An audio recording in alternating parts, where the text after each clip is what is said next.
show, but Miss Kate said no. I'll tell you what you can do. Take me out to the ball game. Take me out with the crowd. Buy me some peanuts and cracker jack.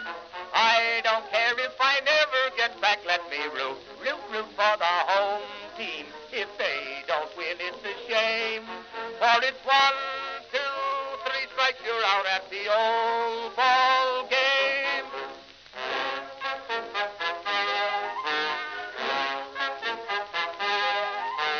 Katie Casey saw all the games, knew the players by their first names, told the umpire he was wrong all along, good and strong. When the score was just 2-2, Katie Casey knew what to do. Just to cheer up the boys she knew, she made the gang sing this song. Take me out to the ball game, take me out with the crowd. Buy me some peanuts and cracker jack.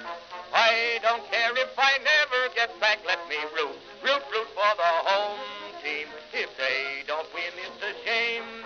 For it's 1, 2, 3 strikes, you're out at the old ball game.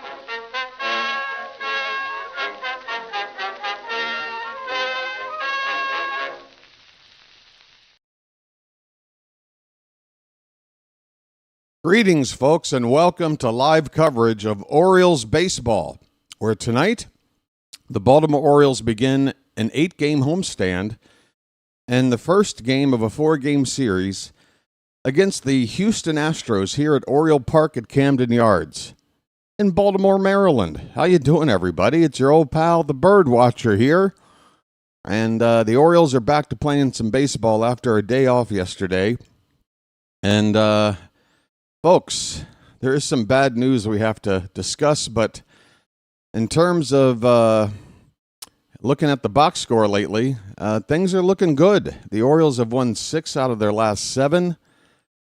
We've seen some really fun games over this past week or so, and I'm hoping we can keep it going. We're playing spoilers, I guess, for the remainder of the season. We've taken 2 out of 3 from Seattle. We took 2 out of 3 from Houston. We swept 2 in Boston. We're cooking right now. We are cooking. But let's go ahead and get the bad news out of the way so we can try to get in a good mood for this ball game. The bad news is 2 things. I woke up, day off yesterday. First thing I see, Felix Bautista, surgery, and going to be out for a long time. Not going to be back probably until 2027. They're saying 12 months at least, which means that's the most optimistic, and I don't ever count on the best case scenario for these injury layoffs.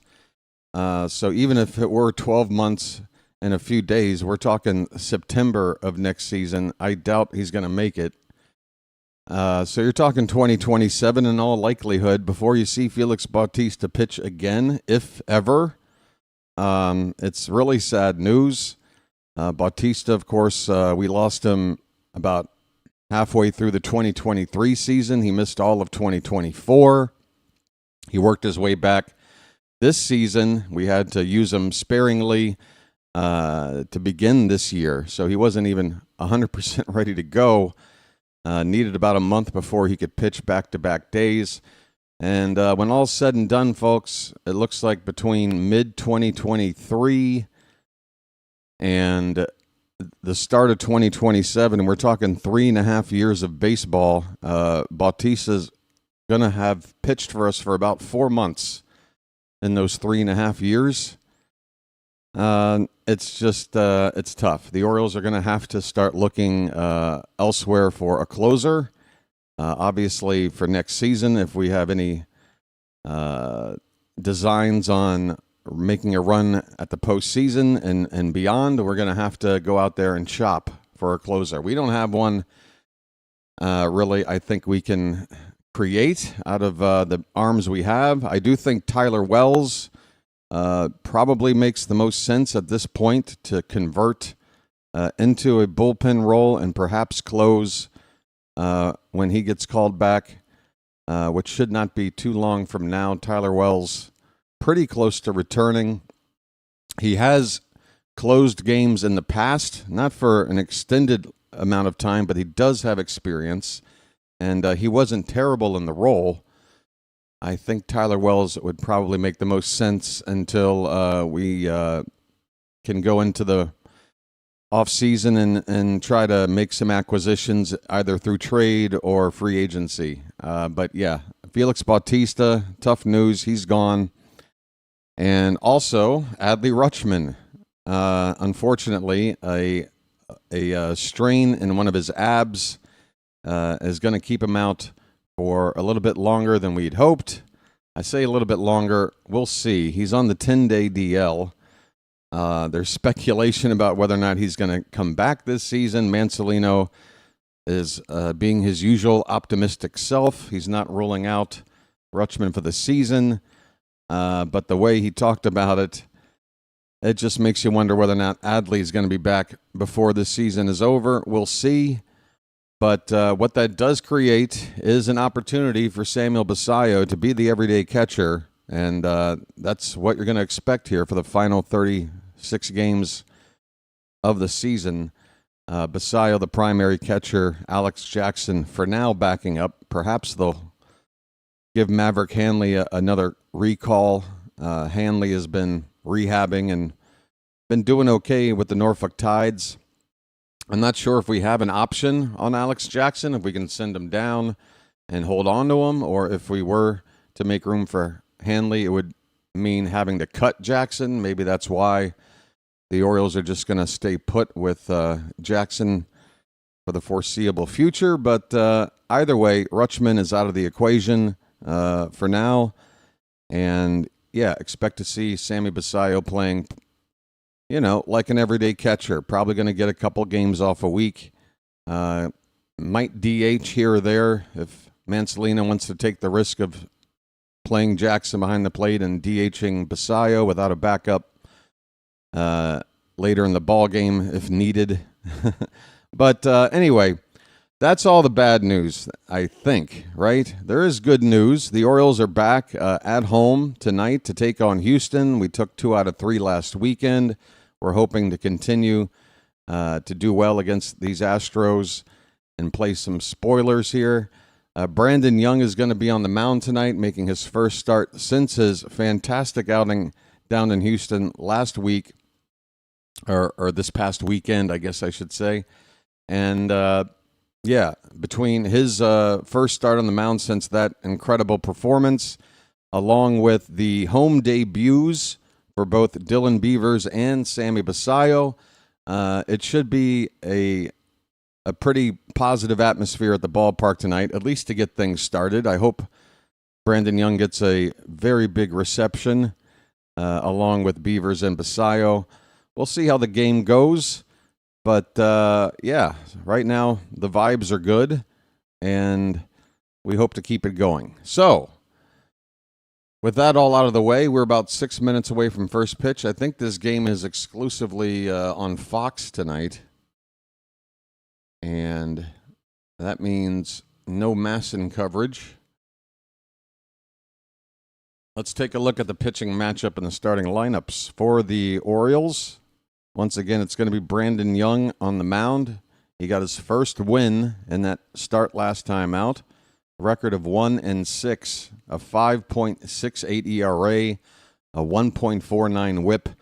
Those numbers are not pretty, but they're a lot better than they were going into his most recent start.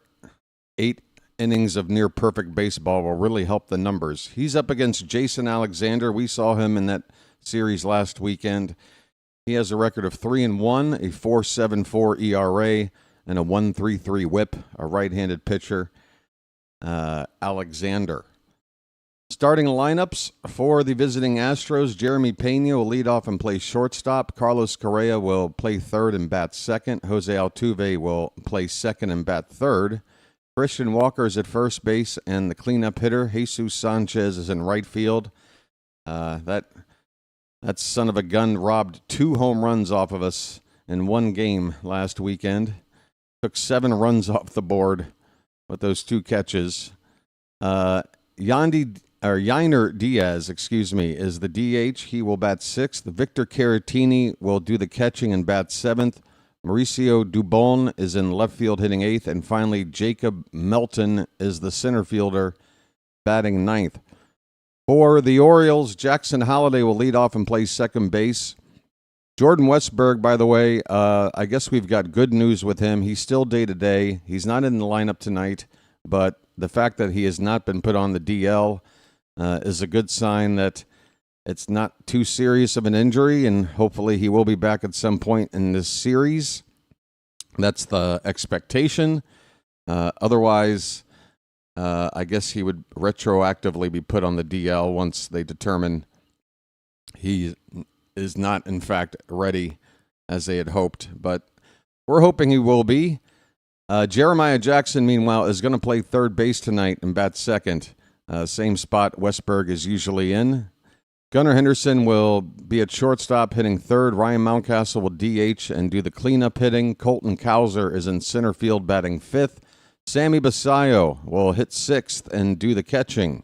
Kobe Mayo will bat 7th and play at first base. Dylan Beavers is in right field hitting 8th, and Dylan Carlson will be in left field and bat 9th. The Orioles come in with a record of 59-67. We have a .500 record at home. We're 30-30, and with a win tonight, we'll get our 60th win of the season and get to 7 games under .500, which would be our best record in several months, I believe. Houston, meanwhile, 11 games over .500, a record of 69-58. They're a game and a half up on the Mariners. Both the Astros and the Mariners are in the middle of losing streaks that basically we started. Seattle has lost 5 in a row. The Astros have lost 4 in a row. So there really hasn't been any movement at the top of that AL West division. The Astros still up a game and a half on Seattle in the West. All right. First pitch should be just a couple of minutes away. And what happened here? What is this? I just got a weird pop-up message. Scared me. Hopefully everything's cool. Charm City chat, how we doing? Everybody good? We have a goal, folks, to keep the subscriber count going at a really good pace to finish out this season. We had a really nice turnout for the final game in Boston a couple of nights ago, and I was a little extra aggressive, I guess is the word, to try to push for folks to subscribe. And sometimes I worry about asking a little bit too much and maybe upsetting the people that have already subscribed and just want to be here to enjoy a ball game and not listen to somebody throw out a sales pitch 35 times broadcast. But we really want to get these numbers up to 4,000 on the sub count by the end of the season. That is the goal, and 20 a game will get us there. We got 26 on that game the other night, so we can do this. It's possible. If you're going to be hanging out with us, if you're unsubscribed, please consider doing so. And for those that are subscribed already, please tolerate my push to get these subscriber counts up. All the other numbers are looking great, folks. I'm putting up really nice numbers with the watch time hours, with the average view time per person. A lot of the metrics, if you will, are healthy, despite the fact that the season has not gone the way we had hoped.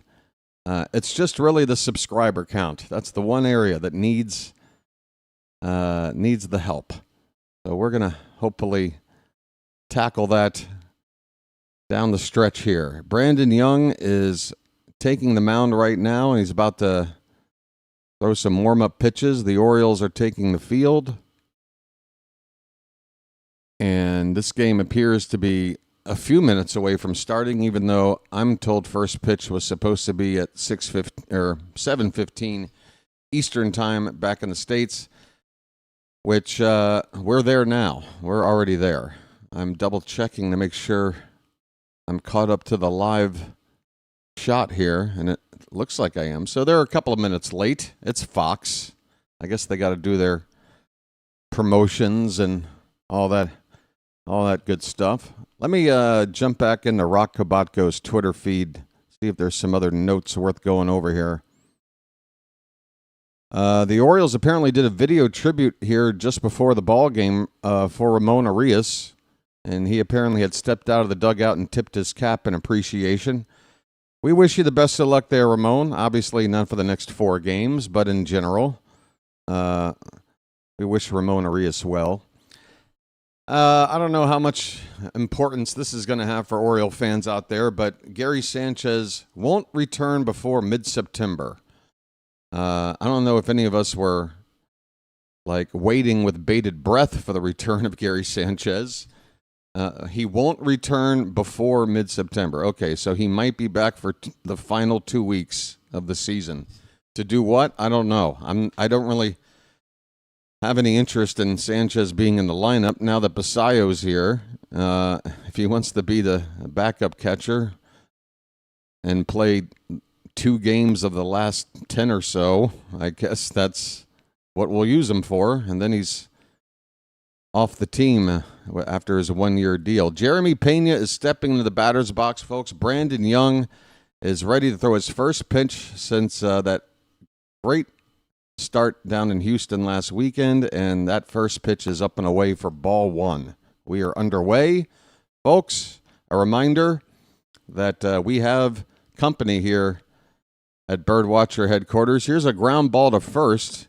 It'll be gobbled up there by Mayo. He'll hit the bag unassisted for the put out here to begin the ball game. Pena grounds out to Mayo.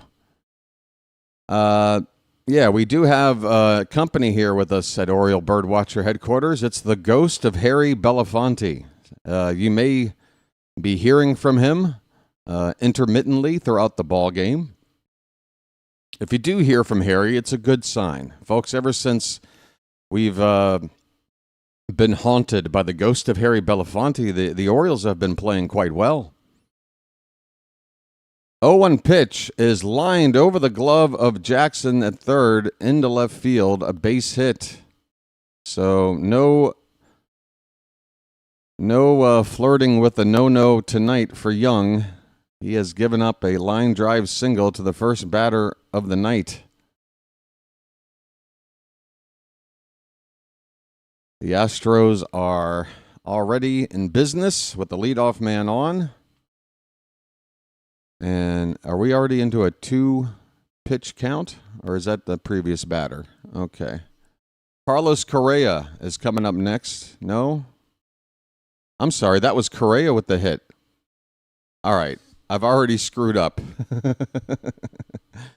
Pena had made the first out. That was Correa on the base hit. So Jose Altuve is up now. And hopefully that's the worst mistake I make tonight. So 1 on, 1 out for Altuve. First pitch is popped up left field. Altuve got under it. And it's hanging up there for Carlson. He'll make the catch in left. 2 down in the inning with Correa over at first base.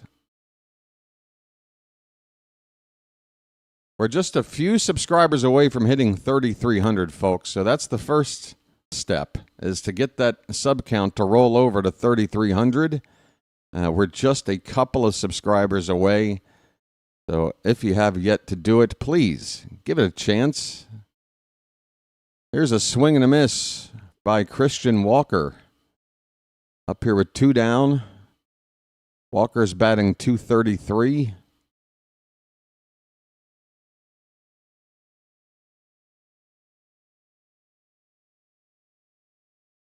Young's next pitch is a little bit outside. The count even up at a ball and a strike.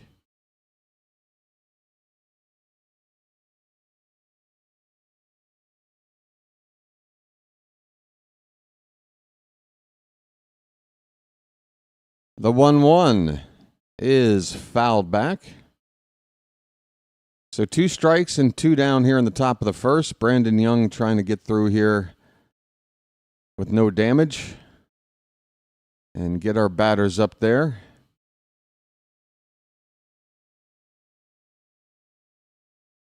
Here comes the 1-2. That one's crushed. Left field. Looking up. That ball is over the wall for a 2-run homer.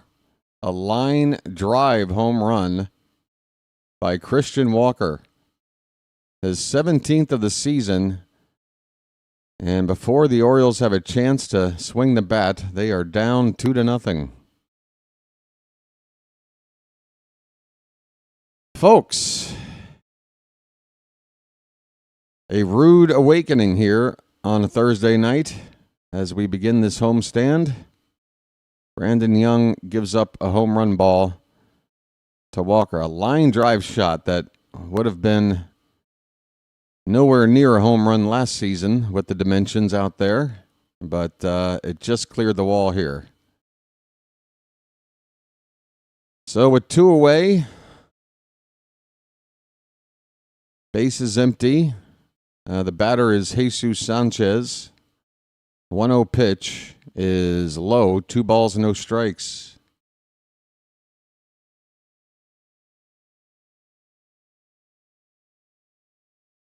(2-0) is foul back. Erica says, by the way, my son knows and likes BW, and I'm pretty sure he subscribed when I asked him to. Hear that, BW? A teenager who's not even an O's fan approves of your YouTube content.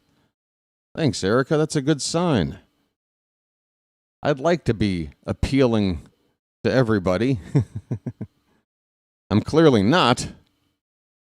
But a nice mixed bag of people. Young, old, and everything else. First pitch. Next pitch to Sanchez is a breaking ball that stays up. It's a full count. Yeah, it's not easy to get a teenager to like what you do. So I feel pretty impressed. This ball's lined up the middle over the glove of Gunnar into center field. A base hit. Another hard hit ball off of Young. He's had 2 line drive singles and a line drive homer. Given up here. I told everybody we needed to recreate the atmosphere at the ballpark here to make it look like we're in Texas. Make Brandon Young feel like we're in Texas. Clearly that was the motivator for him down there, being back at home. All right, Yainer Diaz, he looks at a pitch off the plate for ball 1. Diaz DHing in this one tonight. 17 homers, 53 RBI, a 255 batting average. And this one's popped up. Should end the inning. Shallow right center. Coming in is Beavers, and he waves Holiday off to make the catch. Inning is over. Rough start for Brandon Young. 3 hard-hit balls for hits. 1 of them left the yard. 2 runs score. 1 is left on base. We go to the bottom of the first. It's the Astros 2. The Orioles are coming up. All right, let's check in with the Charm City chat. We got Froggy. We've got NDJ. Danjo. My goodness. I got to look this up. Why won't these names go back to the way they were? They switched to this version once before. It lasted like 2 games. It switched back. Thought everything was fine. Then it switched to this again, and I'm thinking, okay, another 2-day whatever of this. But now we're about 4 or 5 games in with this at least? A little bit annoying. It's hard to read names. Joel is here, Froggy, Michael Mertig, Edward Bowers, George, Bonnie, Gaming Kitchen is here, Rob, Slater, Baxter. Did I get both Edwards in there? Edward and Edward, Bam, 6956, Frederick Mack, Erica again. Is that everybody? El Deuterino's here. Hey, El Duderino, been a while. Hey, there's JJ. Jay says, I'm currently on his radio. He's on a trip right now, and he's listening in on the road. Folks, take me on the road with you. You'll get to your destination faster. Frank is here. I think I'm seeing a lot of repeats here. Did I get everybody? Joseph Mitchell types in Joseph Mitchell. Hey there, Joseph Mitchell. Bobo. Hello, Bobo. Mr. Hyde. I gotcha. All right. If I didn't get your name, I apologize. I did my best. Jason Alexander is going to make his 7th start and 12th appearance of the season on the mound for the Astros. He's got a record of 3-1. He throws a sinker and a changeup as his 2 primary pitches. He mixes in a sweeper and once in a while the occasional four-seam fastball. First pitch swinging, Jackson Holliday lines one into right center field for a base hit. Jackson wasting no time. And a no-hitter for either team tonight. No-hitter. No for either team tonight. One pitch, we've got a base runner, and the tying run is up. It's Jeremiah Jackson. Jeremiah was the bullfrog. He takes a first pitch in there for a strike, a sinker on the outside edge. That's probably Alexander's best pitch. He throws the sinker more than any other. He threw that one that started outside and then tailed back over the edge for a strike. This one's inside. 1 ball, 1 strike on Alexander. On Jackson. Jeremiah, that is. Holiday is at first. It's a little confusing. The 1-1 is a little bit low. 2-1 on Jeremiah. First bugle of the night.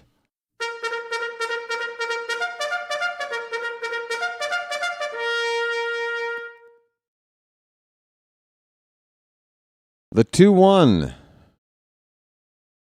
There's that sinker again. Same pitch as the first one of the at-bat. Starts outside, tails back over the edge, and he gets the second strike.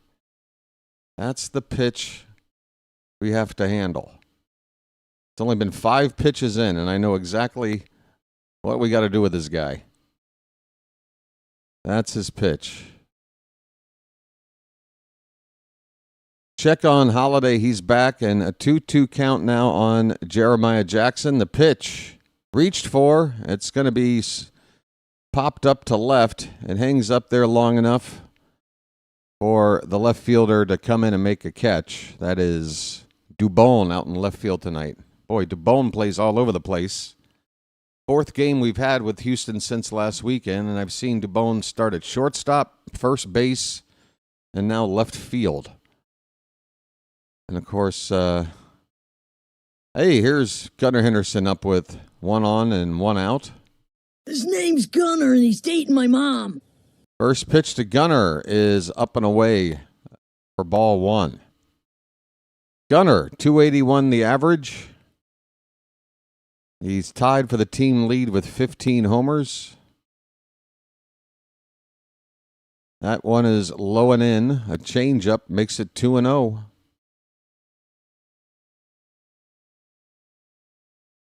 The 2 wins in Houston last weekend were wins by scores of 7-0 and 12-0. No shutout here tonight. Swing and a miss on 2-0. Gunnar was thinking big there, but came up empty. Folks, if you are a Magic member, if you got a pair of binoculars, get those Gunners up in the chat. Let's see those emojis. The 2-1 pitch. That one's lined. And a base hit into center field. Holiday will have to hold up at second base with that ball hitting right in front of him. But 2 hits here for Baltimore. Houston got 3 in the top of the first. We've got 2 so far with only 1 out. Now we need that big hit. Now we need that big hit. It's going to be Ryan Mountcastle coming up.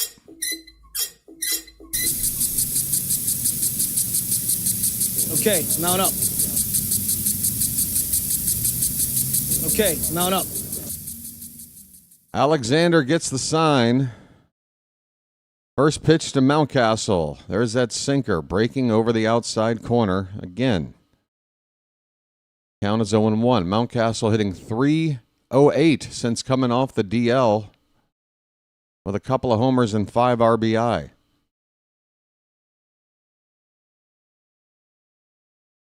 There, that one is a little bit high, maybe a touch outside. The Fox strike zone, that little shaded box that they have laid over on the live pitch there, it's hard to see versus most of these strike zones. That's a swing and a miss. It's 1-2 on Mountcastle. Holiday at second, Gunnar at first, 1 out. The Orioles are down 2 in the bottom of the first. Looking to respond against Jason, don't call me Costanza Alexander. Alexander starts his windup, then turns towards second to look Holiday back. The Orioles, by the way, are wearing their classic home white jerseys, and the Astros are wearing their classic road grays. Here's a swing and a miss. Mountcastle strikes out.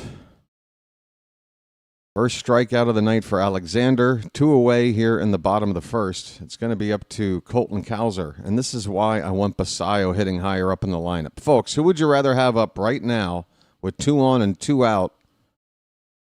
Colton Cowser or Sammy Basayo, with the way both are looking at the plate lately? Come on, Cowser. Show us why you're batting fifth, buddy. First pitch is inside for ball 1. All right.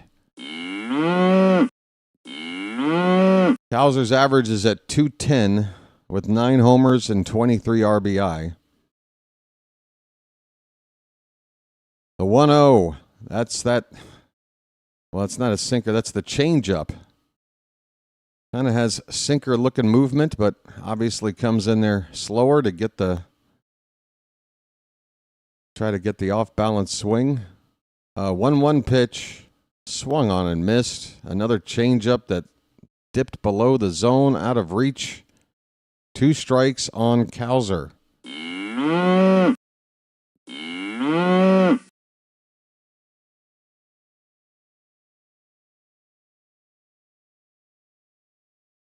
The 1-2. Wow, I don't know how we didn't. That looked like a strike 3 pitch. Cowser might have been lucky there to get that called ball 2. All right, it's like a free swing, Cowser. Come on. Do something, buddy. 2-2 pitch. Alexander goes top of the zone with the heater, and Cowser fouls it back. Apparently, this is the second person to talk about Craig Kimbrell has joined the Astros. Yeah, I can't wait to see him this weekend. Can't wait to see him. 2-2 pitch. That ball's hit in the air, but not a whole lot on it. Right center field. Coming in is Sanchez, and he will make the catch to end the inning. We got to start moving Basayo up in the lineup. We got to start. I mean, I get it. You don't want to put too much pressure. But look, Basayo, I don't see any pressure with this kid at all. He is so ready. Just, we know it's inevitable. We know Basayo's a number 3, number 4 batter. At least a number 5 batter. Come on. He should be hitting above Cowser. By the way, folks, would you like to know what BW's optimal lineup would be? With Adley Rutschman now on the shelf? I'll tell you. Holiday leads off. Westberg would bat second. Gunnar would hit third. Basayo would hit cleanup. Mountcastle bats fifth. Beavers hits sixth. Mayo hits seventh. Cowser hits eighth. And Jeremiah Jackson hits right. So Holiday at second.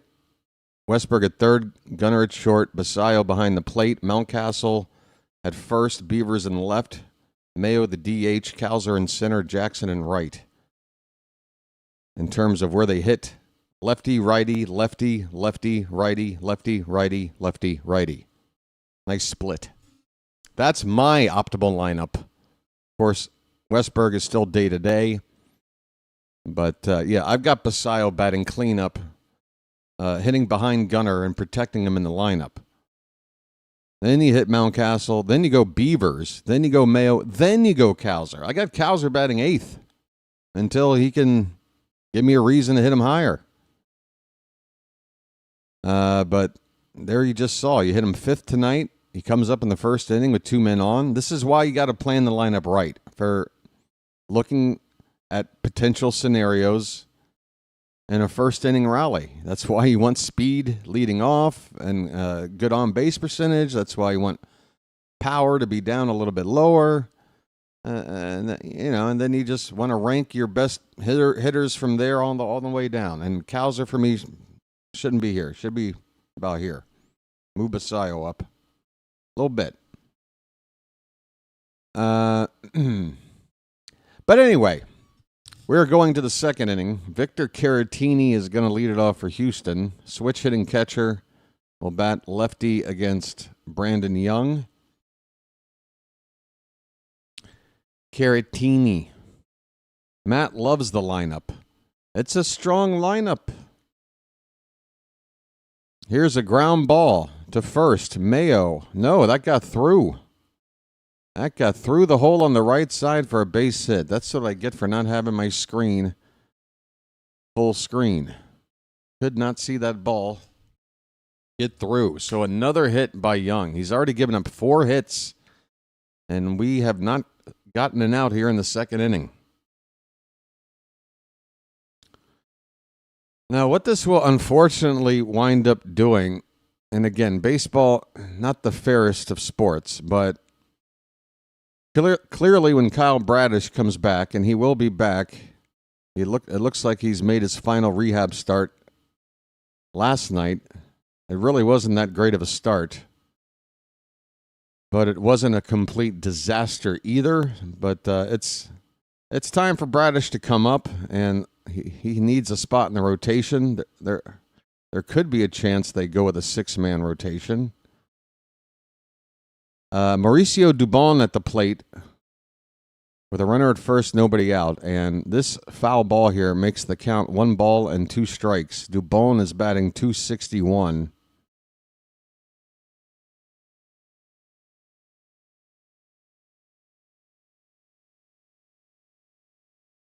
This one's grounded to Gunnar. He's going to flip to Jackson for 1. Throw to first is in time. They turn 2. Folks, I didn't think they could. It takes 2 to make a thing go right. It takes 2 to make it out of sight. All right. That'll kill a rally. Bases empty, 2 down for Jacob Melton.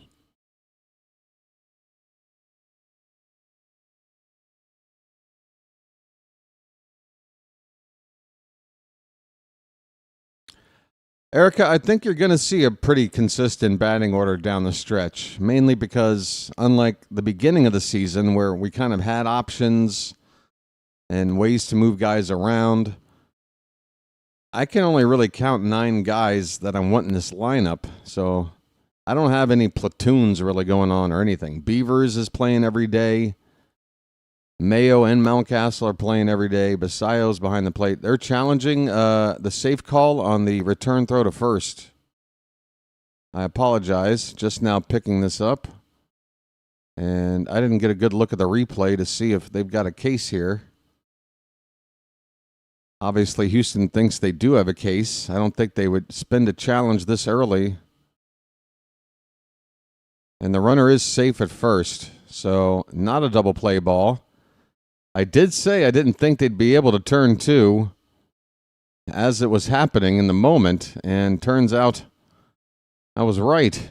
They could not turn 2, so it becomes a fielder's choice. Runner at first, 1 out. Here is Jacob Melton, and he looks at a curveball high for ball 1. Melton hitting just $170.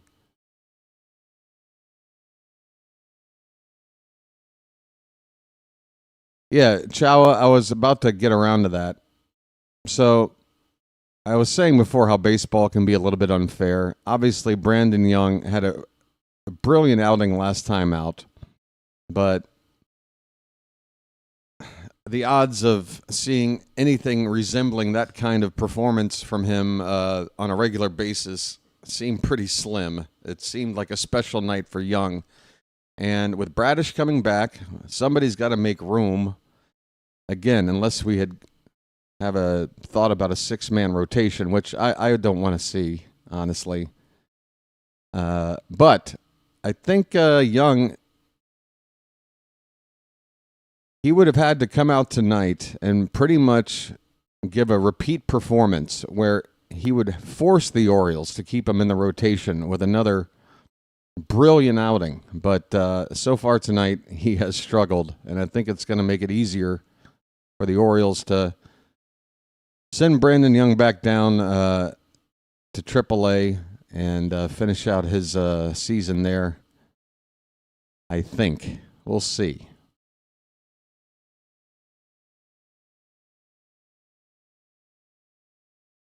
Hey, Edward, do you have the final line on Tyler Wells? Here's a 1-2 pitch to Melton, a little bit outside. The count is 2-2. 1 out with a runner at first base for Houston.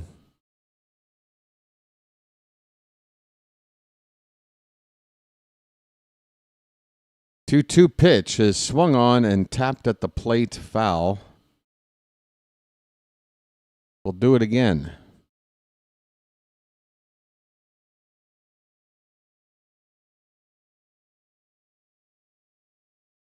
Is Basayo really only 180 pounds? There's no way. There's no way Basayo is under 200 pounds. I refuse to believe it.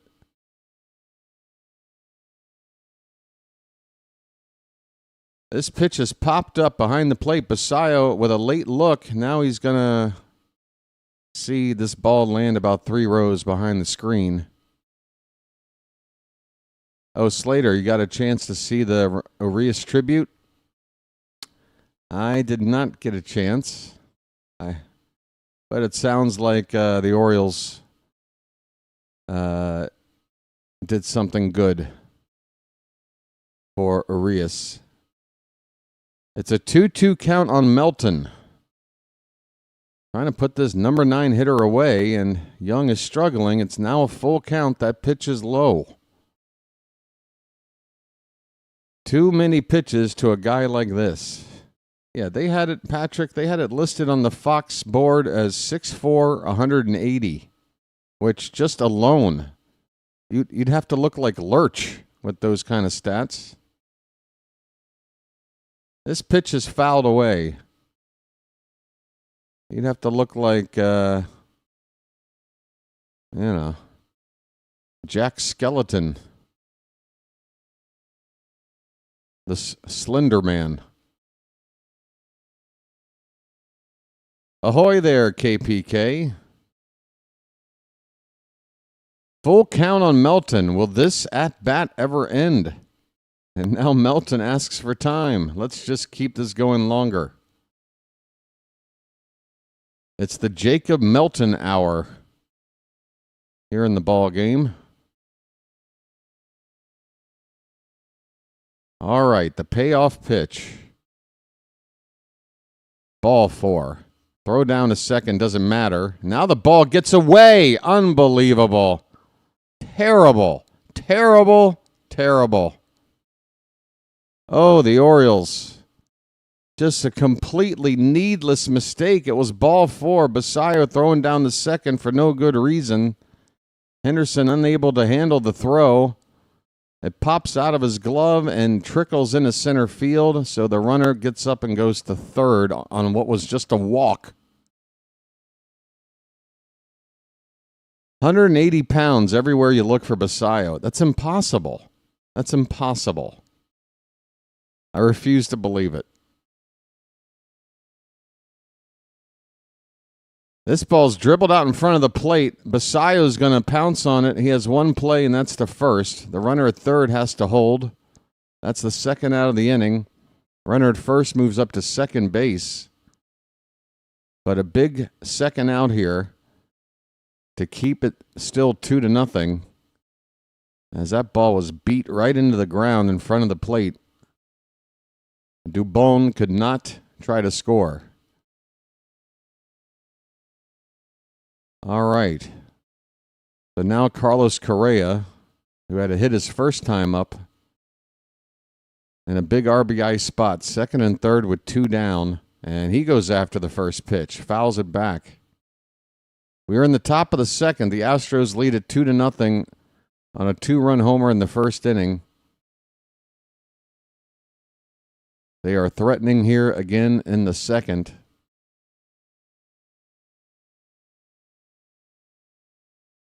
The 0-1 pitch is inside from Young. Yeah, who are they trying to fool with 180 pounds? If he told me 205, I'd be asking questions. If he said Basario was 205, I'd be like, nah. Ground ball, base hit up the middle. It's a backbreaker. It's going to score a pair of runs. And just like that, the Astros have doubled the lead to 4-0. Carlos Correa 2 for 2 now. And Brandon Young, the fond memories of last weekend are fading quickly here tonight.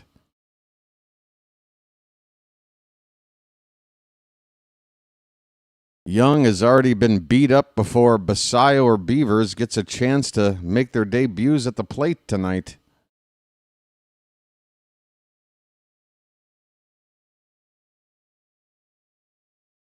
And Jordan checking in with a "that's game" comment. Oh, I love it. Jose Altuve up with 2 down.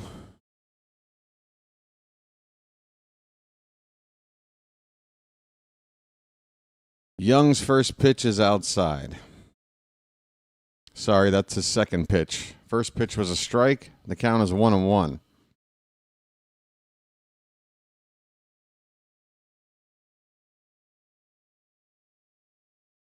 It is early, but Young can't afford to keep pitching like this. Altuve hits it to straightaway center. Backing up on it is Cowser. He is 1 foot in front of the track. That ball, oh boy. We got out of the inning. Hey, the ghost of Harry is here. Maybe our good luck charm. Perhaps our good luck charm, making his first appearance tonight, is going to help turn this ball game around. Boy. We go to the bottom of the second. 4-0 Houston. Ouch.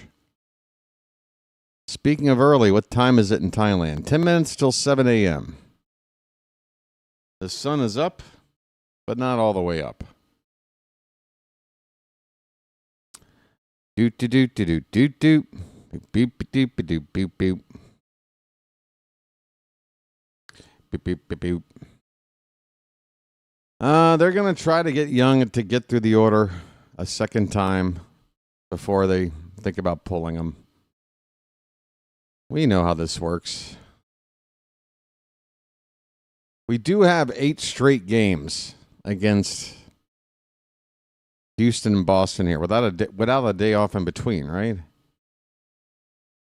So bullpen management is going to be a thing. If you make this a bullpen game this early, it could make it tougher for the remainder of this series. And yeah, no days off on this 8-game homestand. Playing a couple of playoff eligible teams at the moment. Basayo is going deep tonight. Well, he's due up to hit next. So everybody get ready for Slammin' Sammy.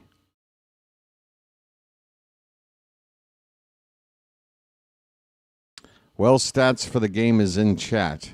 In what chat? This chat? Did you mention the stat? Oh, there it is. 5 2/3, 6 hits, 2 runs, both earned, 1 walk, 4 strikeouts, a home run ball. 2.65 ERA. Well, folks, you tell me, don't you think it makes sense? I mean, it's been the longest time since, it's been a long time we've been saying that, okay, let's just wait on it. Sammy Basayo's up to hit. First pitch is low and away for ball one. Basayo, folks, come on. When he's up to hit, this is his music.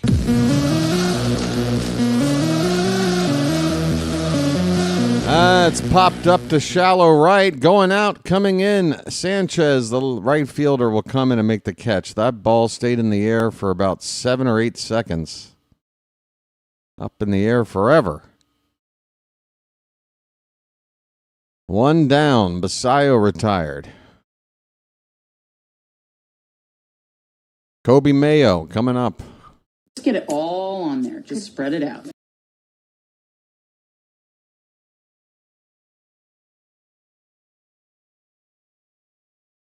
Kobe Mayo, first pitch is a strike.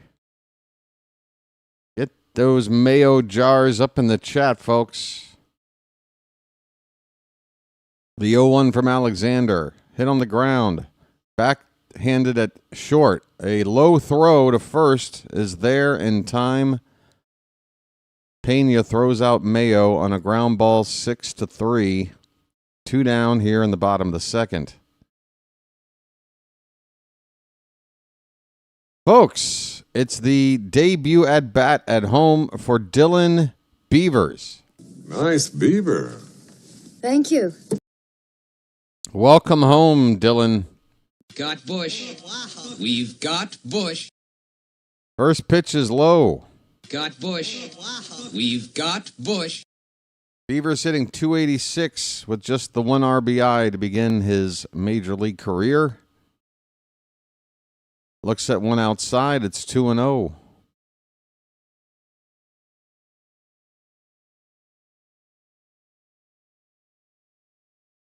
Beavers has a good build. I look at him standing in the left-handed batter's box with that build. He looks to me like a Kyle Tucker or a Cody Bellinger. Lanky. But strong at the same time. 2 balls, 2 strikes.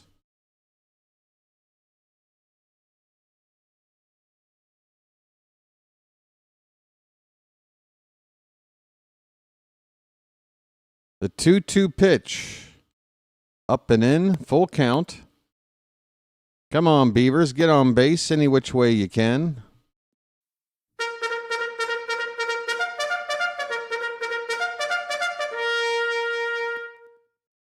That ball's drilled to right. Stay fair. That ball is high in the air. That ball's going to land on the flag court and bounce into Utah. It's the first major league home run for Dylan Beavers. That ball jumped off his bat like a springboard. The Orioles are on the board. Beavers, how do you like your new home? It's 4-1 Houston. Folks. Nice Beaver. It's magic, you know.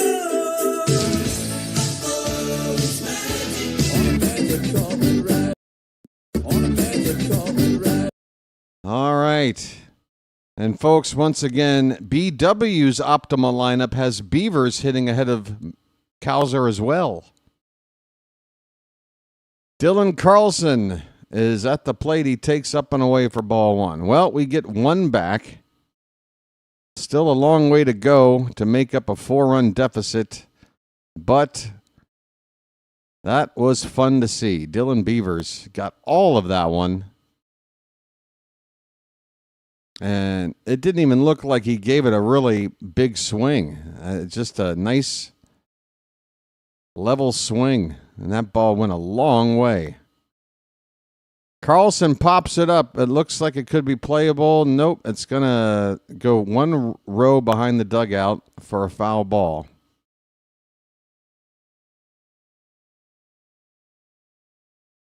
One run in for Baltimore. Bases empty, 2 down, and a 2-2 count on Dylan Carlson. Dylan, your son? Beavers gave it a ride. Folks, who doesn't like a good beaver ride? Am I wrong?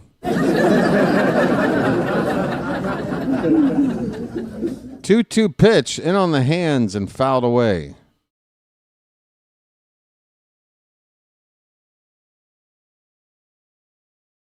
All right. Looks like we've got the gentleman who caught Beavers' first Major League homer, and, of course, I'm sure he'll do the right thing. Walk with a member of the staff here to get that ball back to Beavers, and I'm sure the fan will get a little something in return. He's already on his cell phone letting everybody know. God, you people with your cell phones, I swear. Can't just take any moment and just take it in for what it is. It's immediately got to involve your cell phone. Oh, my. That is going to be ball 4 to Dylan Carlson, folks. I'm walking here. I'm walking here. All right. We like when the number 9 batter walks. Here comes Holiday up.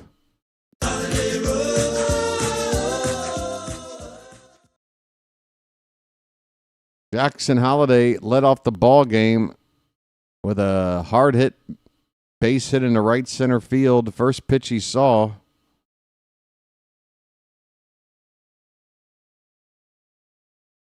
Let's see what he's got in mind here. Runner at first, 2 down, 1 run in for Baltimore. And he takes off the plate outside for ball 1.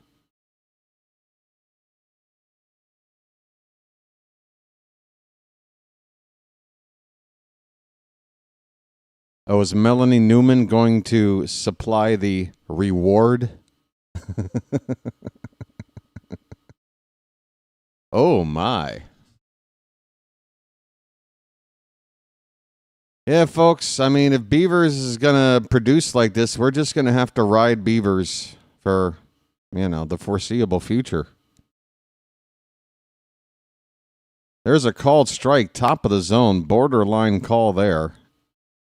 The count is 1-2 on Holiday. Why don't you wake up and smell what you shoveling? The 1-2 pitch. Inside, 2-2. Come on, folks. Let's not stop.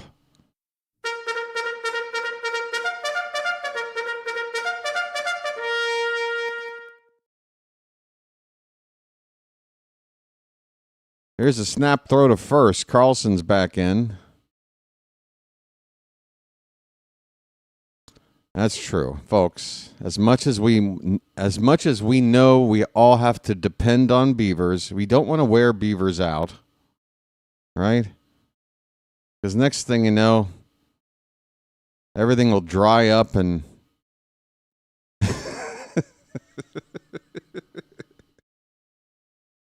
Holiday strikes out. Sorry, everybody.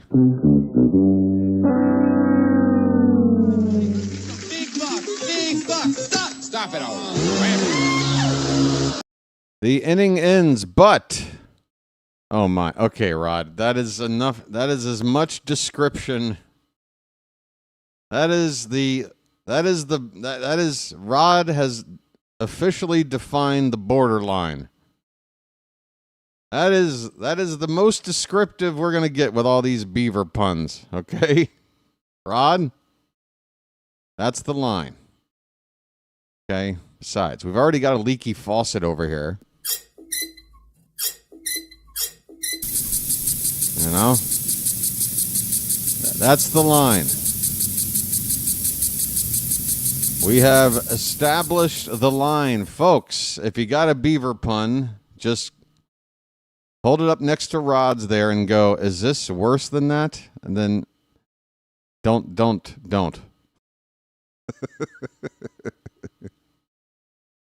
Oh, my. All right. We do get a run, and congratulations to the Beeve for his first Major League home run. He really did hit the crap out of it. And again, didn't even look like he was trying to hit the crap out of it.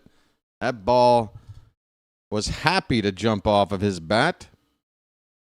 Folks, we are still waiting to get to 3,300 subscribers. Surely there's enough people here now. There's over 100 people here. By the way, 50 of you could hit the like button if you don't mind.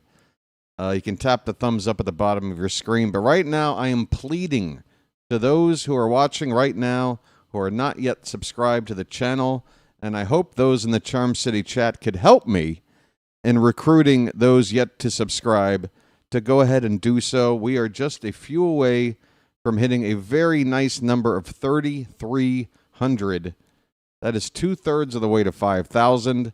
And right now the goal is to finish up the year getting up to 4,000. We need 20 subs a night to do it, but we're not going to get close to 20 until we get to 3,300 first. So please go ahead and hit that subscribe button. It won't cost you anything, and you won't regret it. Charm City chat, help me out. All right, we are underway in the top of the third. Christian Walker is up. First time up, he hit that 2-run homer, a line drive shot out to left. Here's an 0-1 pitch hit deep down to the right field corner. Beavers goes back into that obstructed area, that little triangular area down there in that right field corner here at the ballpark, and he ran out of room. It'll be strike 2 on Walker.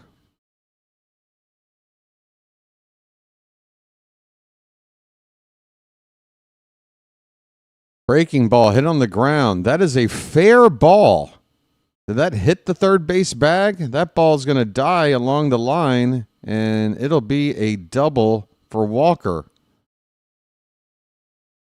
Another ball smoked off of Brandon Young, and yes, at this stage, yet another inning where it doesn't look like it's going to be easy for Young. And that ball did hit right off the base and bounced down the left field line.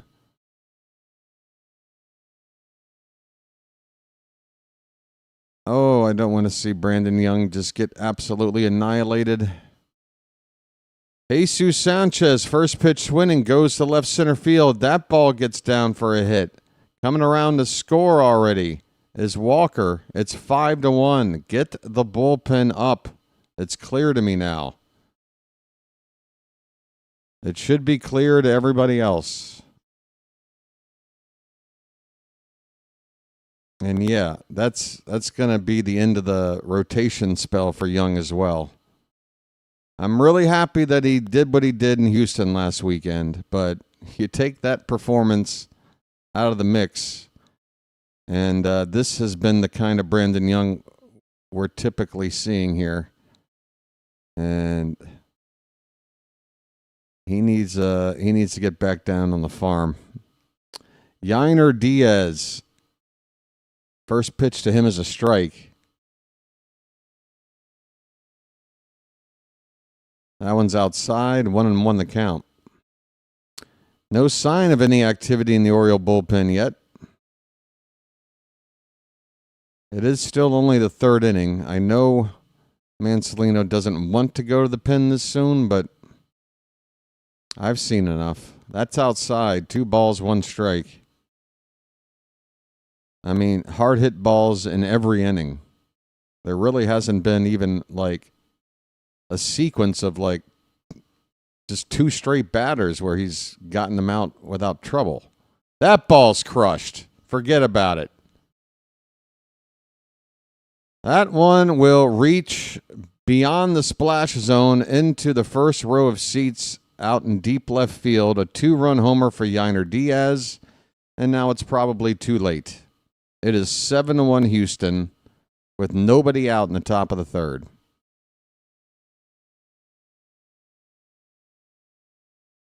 Too late now.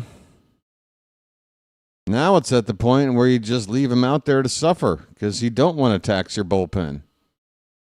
But the window we had to get him out is gone. 7-1.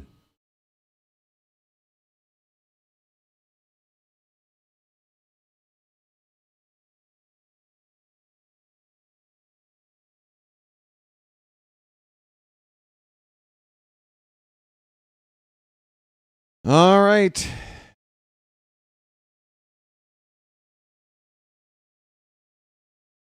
Here is Victor Caratini. That pitch is a strike.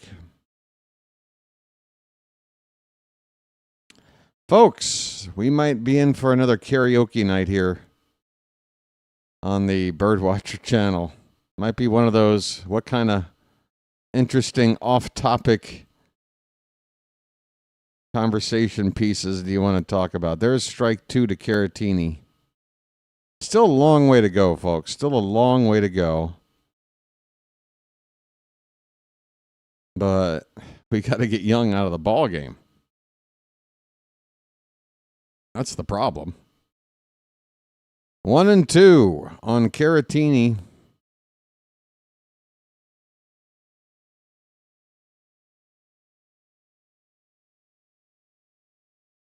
Check swing roller to third base. And Jackson is going to handle it, get it to first in time. Is that just the first out of the inning? Is that really just the first out of the inning? Wow. Okay, 1 down. Here is Dubon.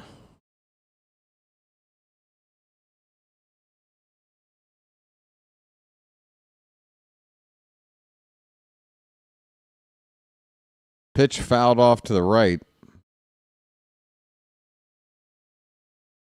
It really does make you wonder. I mean, Young is facing the same team that he absolutely had tied up in knots for 8 innings. And now this same team is treating him like it's just batting practice.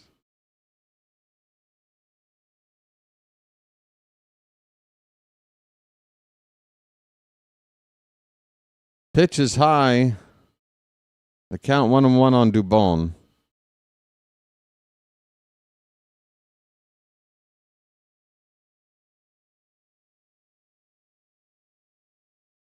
Fly ball to right. That ball is hit pretty hard. Circling near the warning track is Beavers. He's got room. He makes the catch. 2 down here in the top of the third.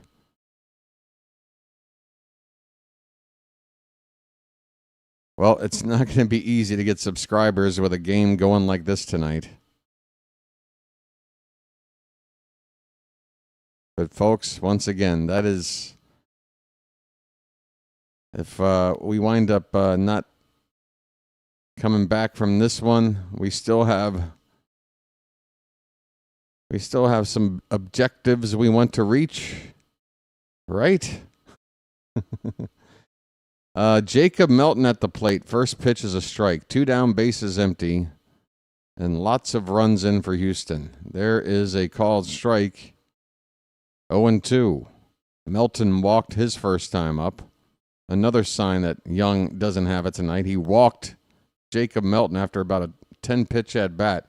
Here's a comebacker. Bounces off the chest of Young. He's going to shovel it to first in time. Wow. I mean, it's an ugly outing for Young, but he did well here to absorb this ball, hit off his chest. It carried him toward first base. He ran that way. The ball nearly got to first on its own. He just had to assist it a couple of feet with a little flip of the glove to help it along. Get that final out. Balls heading to Beavers tonight.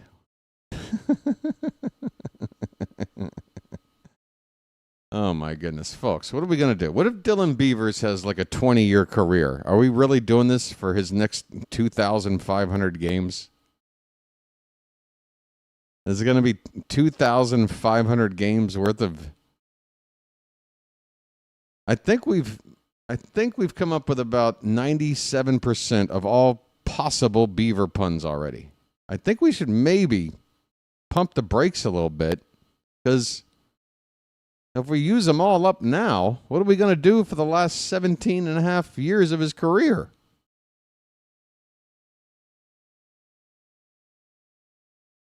Hey, I was thinking, if we could sign a guy like Jazz Chisholm or Juan Soto, we can pair him up with Beavers, and then we'd have Beavers and Butthead.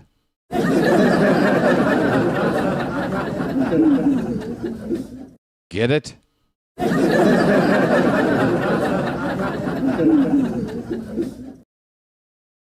All right.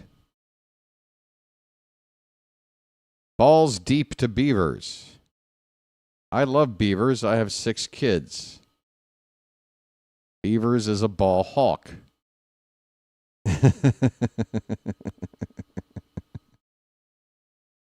Folks, when it comes to your beaver puns, I don't give a damn. Get it? See, I went another direction because beavers, they build dams and stuff.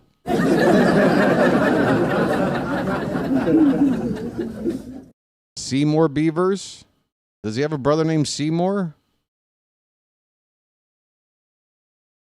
All right.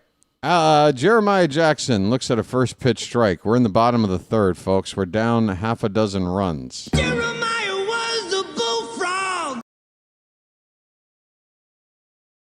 0-1 pitch is reached for. That is going to be... Come on, find a space. No, it's going to be caught over the shoulder by Altuve, the second baseman, out there in shallow right center field.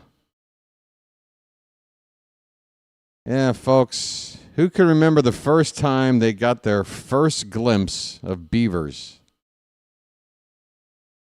I can remember. My mom took me shopping at the local mall, and I was so young, she had to take me into the dressing room with her, and, well, one of the ladies in the next stall over, I don't know, it wasn't meant to happen, but that was the first time I saw beavers. Actually, probably the first time we all saw beavers is the moment we're born, right? Here's a ground ball. Hard hit ball, diving stop by Walker along the first base line. He just saved not only a single, he saved probably a double. Oh, boy. Christian Walker, one-man wrecking crew tonight at the plate and in the field. He's got himself a double, a home run, and now he's robbed a double on defense. What the hell were they trying on? Well, it was an adult video store. I don't know. Why was I there to begin with? And why was one of those in the mall? The 80s were different. Here's Ryan Mountcastle. That pitch is high for ball 1. Mountie struck out his first time up. 2 down, nobody on in the bottom of the third. That bun's hit to the opposite field, a base hit. Inside out swing from Mountie, his first hit of the night. Would have been nice if he had done that his first time up when we had a couple of guys on base. But if its and buts were candy and nuts, oh, what a party we'd have, folks.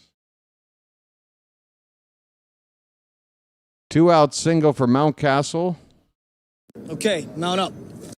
That'll get up Colton Cowser. Cowser takes one up and away. So we've got another situation where Cowser's up with somebody on base and 2 down and Basayo on deck. Is this going to be just like the first time around where I'm moaning that Basayo should be hitting in this spot? There is a called strike. It's 1-1 on Cowser. I mean, I'm rooting for you, Cowser. I'm not rooting against you just to be right. I'm rooting for you, buddy. Come on. 1-1 pitch. Oh, where did you want it? He took that one on the outside corner for a strike. 1-2 on the Milkman. 52 pitches so far in the night for Alexander. Throwing about, 17 per inning. 1-2. Popped up. Center field. Melton is there to his right. He makes the catch. And the inning is over. Basayo left on deck and will lead off another inning tonight instead of coming up with men on base. My lineup is better than your lineup, Tony. My lineup is better than your lineup. Cowser's just not hitting good right now. To have him right in the middle of the order, we've seen it twice already tonight. Man on base, 2 down. You need a guy that can keep the line moving or maybe driving a run. And for me, Basayo fits that description a whole lot better than Cowser does, at least right now. Folks. Wow. We've had 1 subscriber tonight, and it's really bad. I don't know how else to convince you folks. I don't know what to do. Do we have to win every game in order to get folks to subscribe? Yeah, this one's not looking good so far tonight, but the channel is still a good channel. Come on, folks. Have a heart. I promise you, you won't regret subscribing.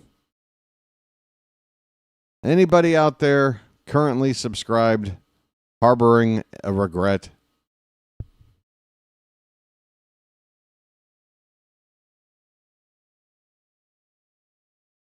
Michael says if he could sub again, he would. Honestly, I'm not worried about super chats. I'm not worried about magic memberships. I'm not worried about the like count. I'm not worried about total views. Just want to get some subscribers.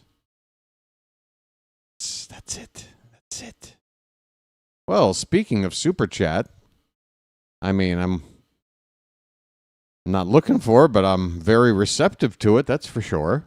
Message for you, son. Message for you, son. John Bonadia with a super chat that says, "No, you don't. I bet against the Beaver and I support you." You're betting against the Beav? Thank you, John. Wait, no, you don't. Wait a minute. Now I'm confused. That sounds like a direct response to something, but I'm not sure what the something was. You might have to help me out there.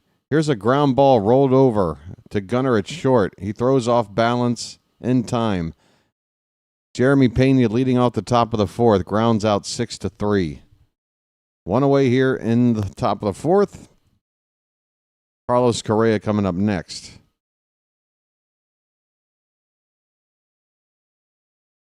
First of all, John, what are you betting against the Beaver for? Whether we're talking about the player or the euphemism that we keep beating to death. I don't know. Maybe I shouldn't ask questions, but I do appreciate the super chat. Thank you, John. Here's a strike in there from Young to Correa. The count is a ball and a strike. Beavers and Butthead. Yeah. I came with that one on point. I came up with that one. Yeah. That was my idea. 1-2 on Correa. Money involved, it ain't about who you like, it's about who's going to win. Ah, gotcha. Here's a foul ball off to the right by Correa. 2 strikes on him. He's already 2 for 2 with a couple of RBI.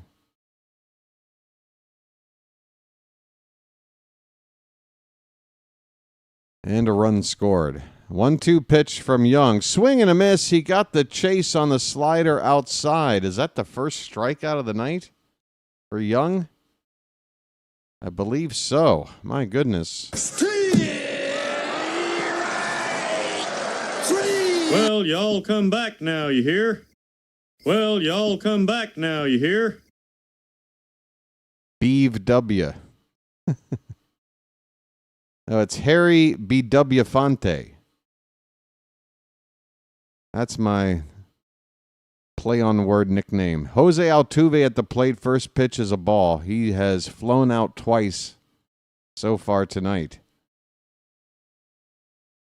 That pitch up and in. Bounces off the glove of Basayo to the backstop.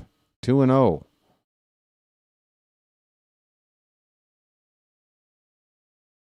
Oh, no. Okay, KPK is going back in time to find the best beaver pun possible. Folks, beavers, Raleigh fingers. There's a lot you can do with that. And again, I think we're getting close to the borderline. We are on the borderline right now. All right. That's about as far as we can take the puns. Swing and a miss. Altuve chased ball 4. It's 3-2.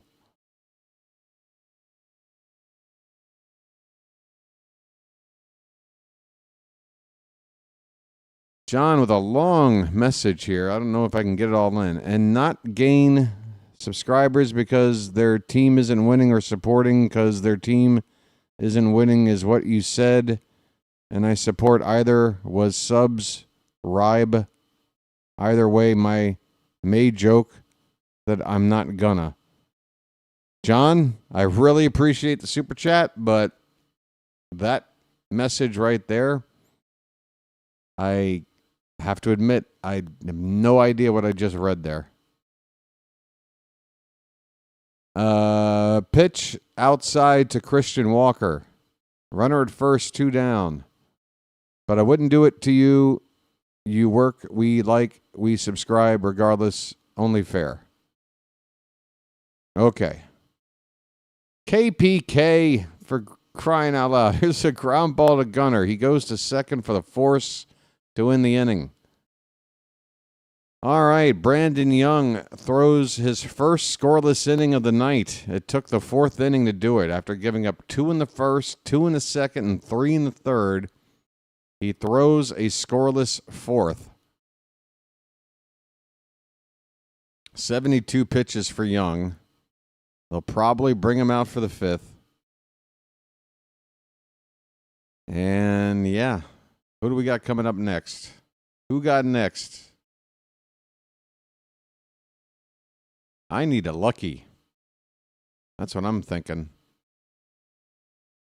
Folks, we've only heard from the ghost of Harry Belafonte once tonight. Maybe that's the problem. Why is Harry hiding? Basayo, Mayo, and Beavers coming up. Folks, the future is here. Basayo, Mayo, and Beavers. Names that we were so used to seeing in the lineups of the AA team, the AAA team. Here they are. All coming up to hit in this inning. You know, with those 3 guys coming up and us down by this much, it's time to call for some reinforcements. Reinforcements! You know the one.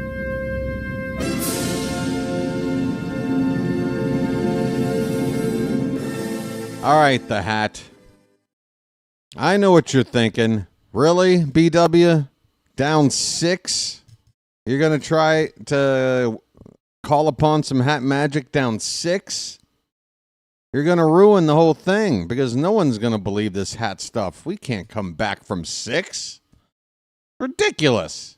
Don't waste me. Well, the Hat, I'm just going with my gut on this. I trust in you. You're going to have to trust in me. All right?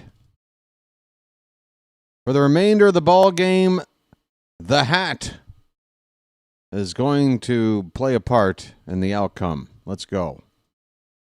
All right, Sammy Basayo, folks. And when he comes up to hit, get ready. First pitch, fouled away.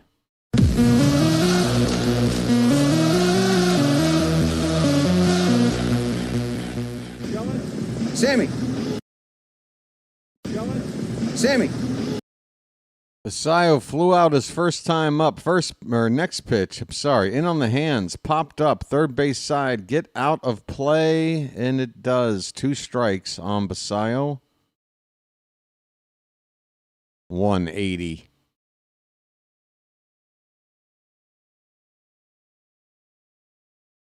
They must have measured Basayo when they drafted him when he was like 17.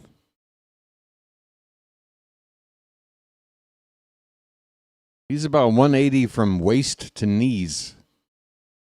Here's a ground ball. A little tapper toward third. Correa throwing on the run. Low throw, but he gets it to first. With the Gold Glover Walker there to pick it out. First out here for the Orioles in the bottom of the 4th. Basayo grounds out.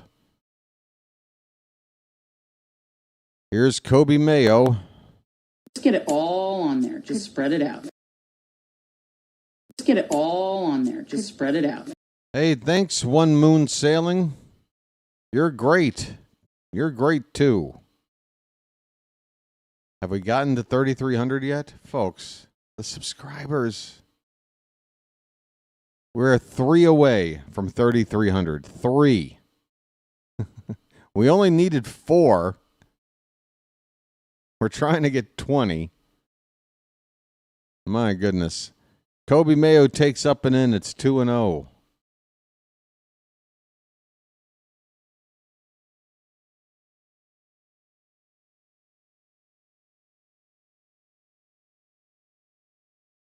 Next pitch from Alexander on the outside edge with that sinker. And he's got a 2-1 count now.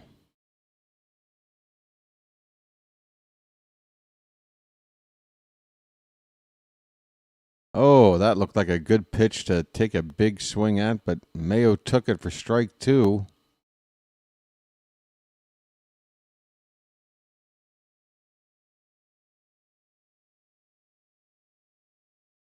Two-two pitch. Popped up. And we'll get out of play.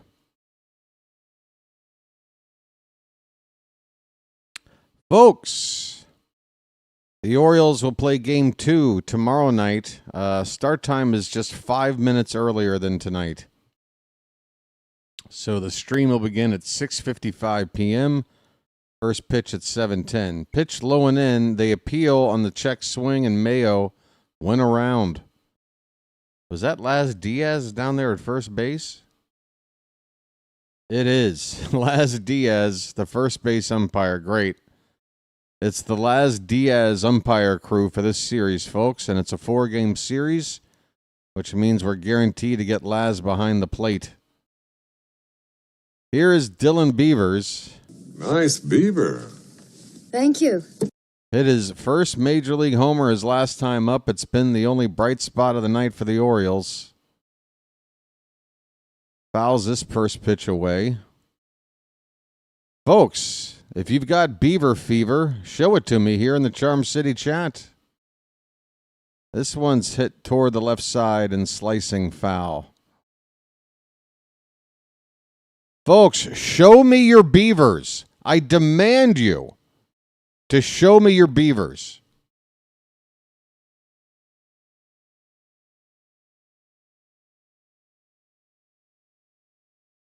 That pitch is outside. 1 ball, 2 strikes. Got Bush. We've got Bush. Show me your Beavers.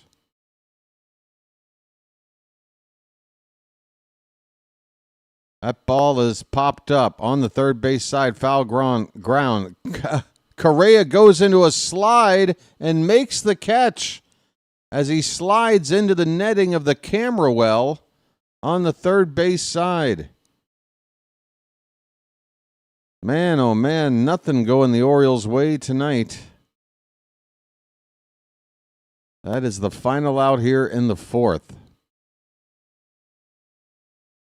Well, folks, Beavers has to be put away again until later.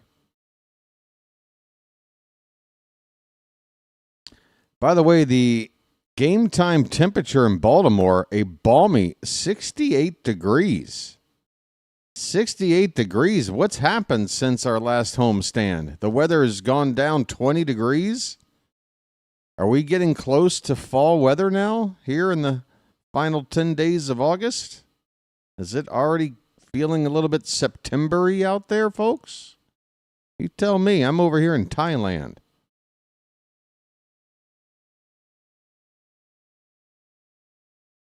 Colorado has 99 degrees.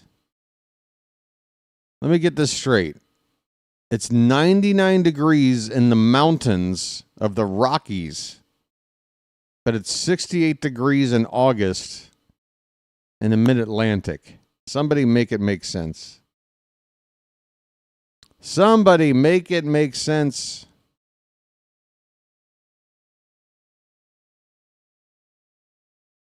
It feels like pumpkins and footballs and beavers, oh my. Pumpkins and footballs and beavers, oh my. Pumpkins and footballs and beavers, oh my.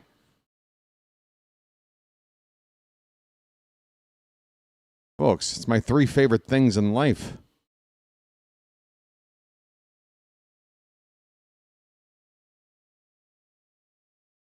Erica said pumpkins.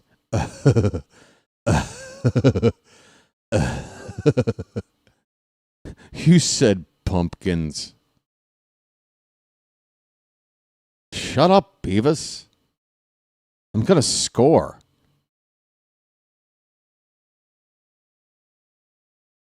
Hey, everybody, we're all going to get late. Hurricanes. Yeah, how's that hurricane doing? Hurricane Aaron, right?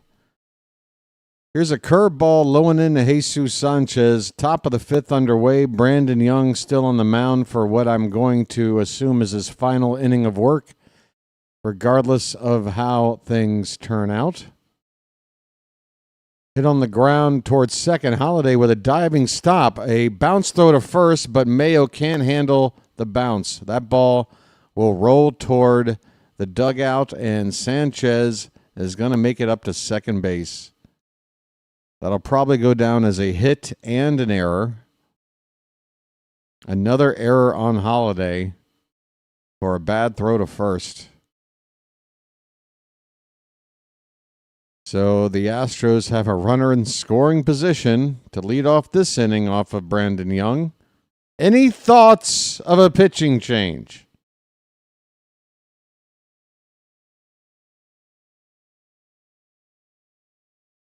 Apparently not. Not even a mound visit. Has he had one mound visit tonight? How is a guy who has given up 7 runs in 4 innings, he's only had 1 inning where he hasn't given up multiple runs without a single mound meeting? How do you explain that, folks?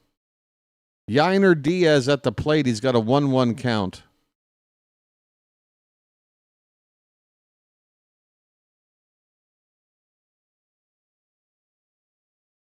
This pitch is fouled away. The count is 1-2. It just really makes you upset when, I'm not saying it's the case, but the optics make people come to a pretty natural conclusion that the Orioles just decided, it doesn't matter what Brandon Young does. We're going to make him throw 5 innings, and we don't really care how the game's going. We're not going to alter our plan to match the situation, and which is what you have to. It's baseball, folks. You can have a game plan. You can hope that certain things are going to go the way you want, but you can't force it if it ain't there. Ah, man, Brandon Young. I mean, he pitched his butt off 5 nights ago, and now an outing like this is going to pretty much erase all the numbers he had brought down. They're going to go right back up. This game pretty much going to balance out that game.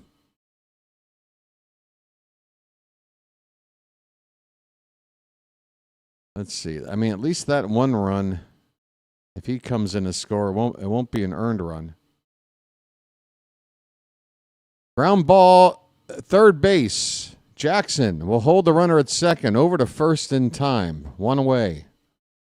Sanchez could not advance on the ball hit to the left side of the infield.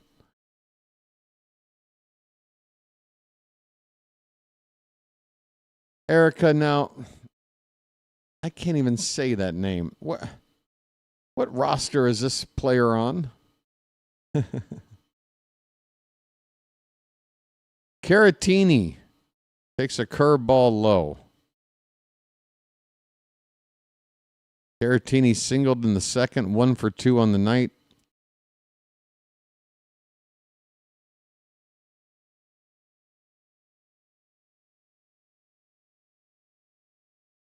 This one's in on the hands, and he pops it up behind first. Going out is Mayo. Coming in, though, now with plenty of time to camp under it is Beavers. He makes the catch. Shallow right field. 2 down with Sanchez still rooted at second base.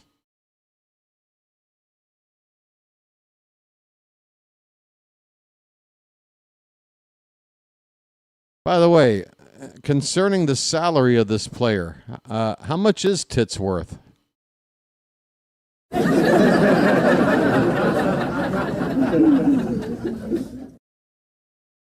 I'd say priceless. Here's a pop-up to center field. Cowser is right there to make the catch, and the inning is over. Brandon Young gets 5 innings of work in, which I guess was the priority. Not playing it by ear and doing whatever it takes to win the game. I think the priority was Brandon Young, give us 5 innings, no matter how effective you might be. Well, he's done it. 9 hits and 2 walks in those 5 innings, gave up 7 runs, 1 strikeout. ERA has gone back up over 6. And yeah, he did get 2 straight innings without giving up a run in.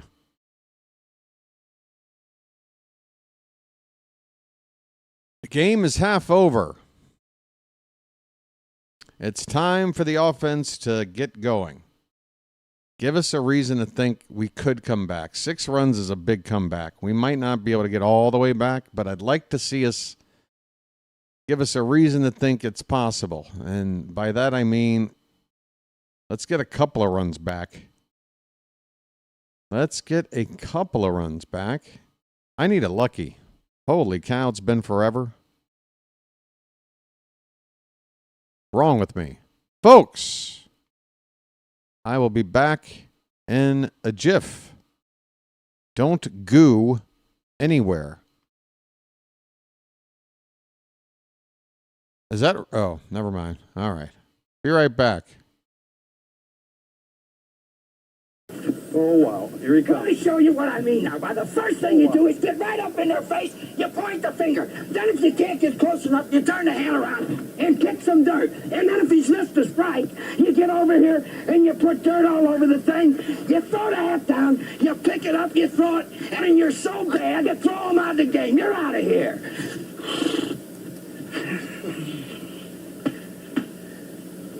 That's the way a major league manager I learned something, buddy boy.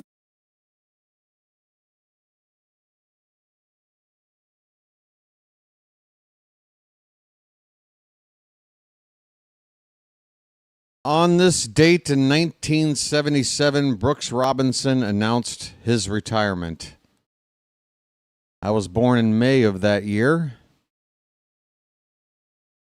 May 21st, in fact. So 4 months on the nose. There was a 4-month window between my being alive and Brooks Robinson being an everyday Baltimore Oriole before the announcement of his retirement as he finished out the season and his career in 1977. Here's Dylan Carlson. He's got a 1-1 count leading off the bottom of the 5th, and that's a strike. It's 1-2.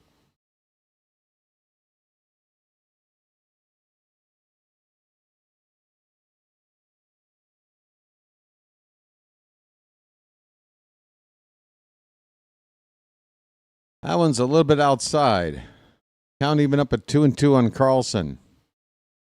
Still fishing for one more sub to get to 3,300. One more to make that number flip over, folks.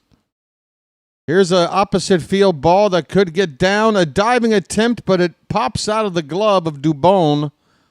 So a leadoff single here for Carlson. All right, a little bit of luck our way. That ball nearly caught out there, and that might have knocked the wind out of Dubon as he landed on his chest to try to make that catch. Got up looking a little bit shaken up. All right, leadoff man on. Jackson Holliday, first pitch swinging, grounded to second. They go to second for one, back to first. No chance to get two. Ball hit too slowly. But Holliday is going to hit into a fielder's choice and take over at first base for Carlson. One down in the bottom of the fifth.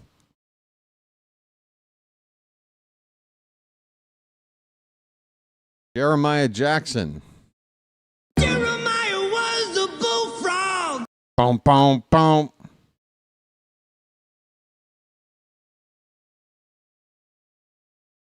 First pitch is a strike to Jackson. He's 0 for 2 tonight.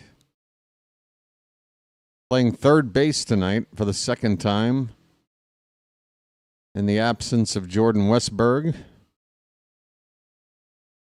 0-1 is low and in. Alexander right now on 74 pitches with one out in the fifth.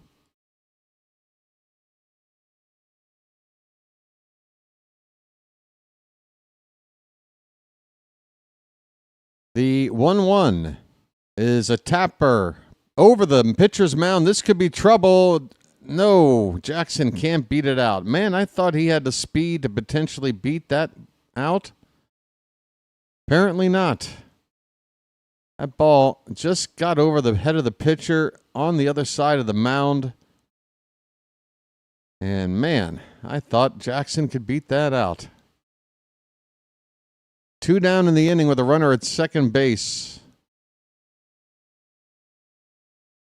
And the batter will be Gunnar Henderson. Come on, get that run in from second. Get something out of this. First pitch strike to Gunnar. His name's Gunnar and he's dating my mom. He's 1 for 2 with a single. With runners in scoring position on the season, Gunnar's batting .386. Come on, buddy. Pitch. That one's lifted to right, but not going to carry much farther. Sanchez is right there to make the catch. Gunnar flies out. The Orioles leave a runner in scoring position. 1 run on 5 hits with 2 errors for Baltimore. And the inning is over. We go to the 6th. Houston's up with a commanding lead of 7-1. All right, I guess I should take a look at the out-of-town scoreboard. Of course, the marquee matchup of the weekend, whenever these two teams play, it is always a little bit of drama. And these two teams are within a game, I believe, of each other in record. Boston and the Yankees, they are tied up at 1 in the top of the 4th. We are only coming into tonight's play a game and a half behind the Rays. Now, we're not going to gain ground if we lose, but we are only a game and a half coming in. We're trying to get out of the basement of the AL East. That's our first objective. And Tampa is helping us out at least by losing right now to the Cardinals. St. Louis up 5-1, top of the 3rd. Earlier today, the Athletics defeated the Twins 8-3. Royals over the Rangers 6-4.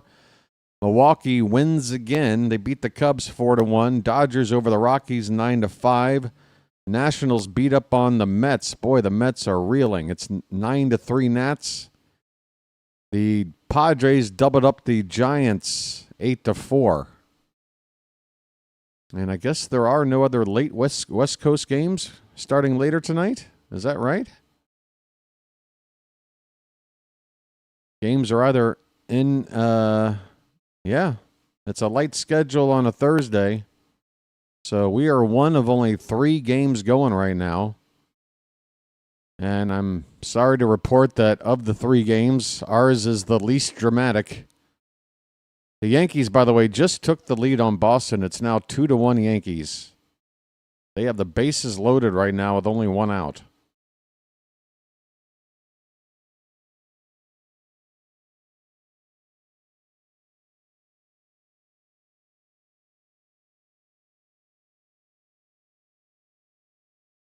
All right.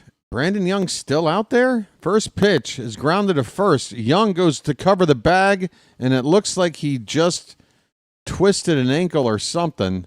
He is hobbling after receiving the ball from Mayo, covering the bag on a grounder. And Young is walking gingerly right now, probably just waiting for the trainer to come out to look at him. I don't know why he's still out there. But Brandon Young clearly did not hit this bag the right way.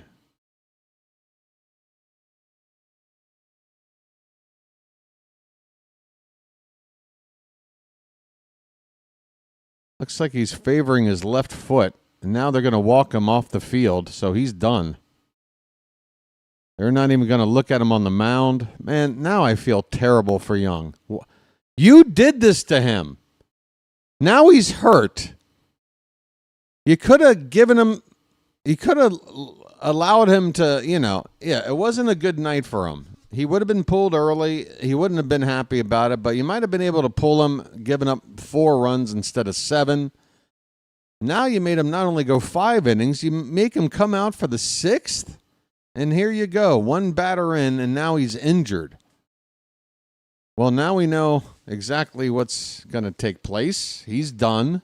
Bradish will take a spot in the rotation. We have an injury. A new pitcher is going to come on. It looks like it'll be Yermíl Geraldo. He'll be given all the time he needs to get ready with the injury to Young. So it could be a few minutes, but this is another bad management. Young is no loss. Yeah, he's still a person, though, Orioles fan. He didn't deserve that. And honestly, as a fan, you shouldn't be happy that we left him out there as long as we did. So, yeah, I feel bad about it. He shouldn't have been out there, and if he wasn't, he's not walking away with an injury right now. I mean, I don't know about you. I don't think Young is probably going to have a bright future for us, but I still want him to be healthy. I still want him to provide depth for this, organization as another arm to go to if need be, whatever. I don't want to see this guy get hurt. And look, I know it's a freak accident. You can't say, well, I mean, obviously that same injury could have happened in the first inning. But the point is he shouldn't have been out there. He shouldn't have been out there. All right. Hold on. I got to go attend to something. I'll be back in just a sec.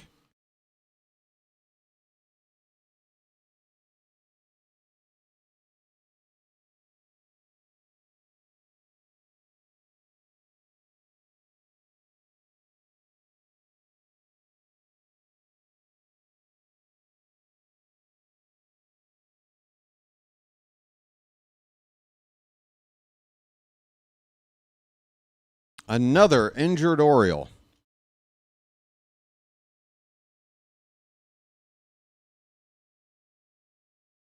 I tell you what. Are they hiring in the strength and conditioning and training department? I mean, seems like you could use some extra bodies. I mean, how are you managing all these injuries?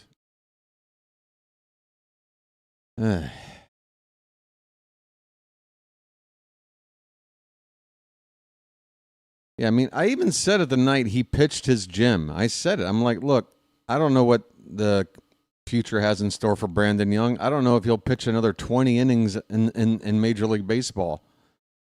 But He did two things that nobody's ever going to be able to take away from him. He has an immaculate inning to his credit. Not every pitcher can say that. And he also got the 2 outs in the 8th inning with a perfect game and gave up one blemish, which was a little tapper to the third base side of the mound. And other than that, he was perfect. So even if Young doesn't ever pan out as a major league caliber pitcher with a long career and all that good stuff, he at least had his moment. I don't want to see anybody go down with an injury. That sucks. All right, top of the order here with 1 out. Jeremy Pena is 0 for 3. Geraldo was on the mound. He did not look good in his last appearance. Gave up a few walks in a game that we somehow won anyway. In that game against Boston. The count is 1-1 on Pena.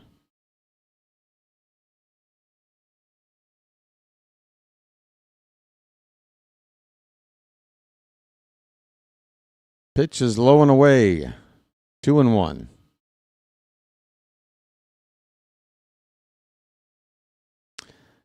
I know we got a lot of arms, KPK, but I'm telling you, I think only about 2 of them are going to be ready to help out the team in 2026. A lot of those guys are 19, 20 years old, raw, still A-ball level.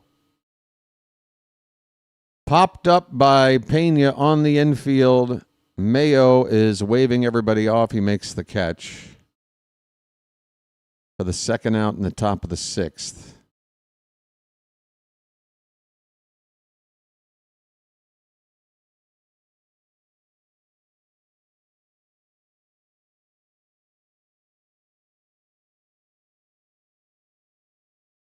One more subscriber to 3,300. Can we have something to make ourselves feel a little bit happy about, please? One person watching right now who has yet to subscribe can put a smile on everybody's face with one swift tap of a button. Carlos Correa on a 1-0 pitch swings and misses. It's 1-1. He is 2 for 3.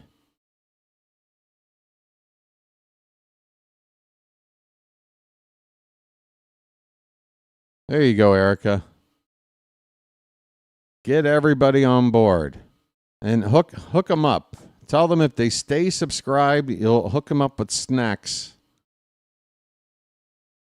Like, try to bribe them with snacks. That usually gets it done with the kids. 1-2 pitch, swing and a miss. Geraldo strikes out Correa to end the inning. We go to the bottom of the 6th. Houston still leads at 7-1. Lunchables? Oh no. That's not even food. That is like, that's one step above Play-Doh. I'd rather make a sandwich with a Play-Doh Fun Factory and an easy bake oven than to open up a thing of Lunchables. Oh my goodness. Gummy bears. Now there you go.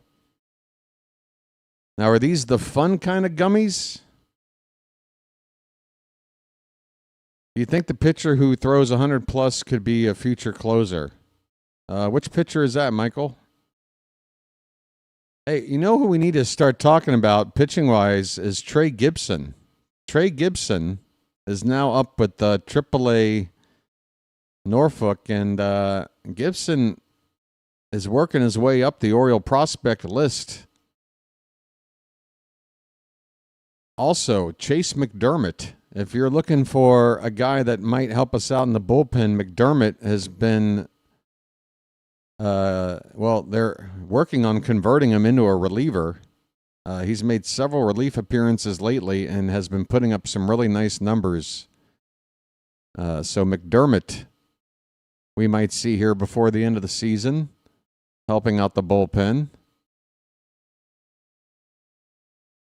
The overall top 100, Patrick, I don't think so. I don't think he's that high rated.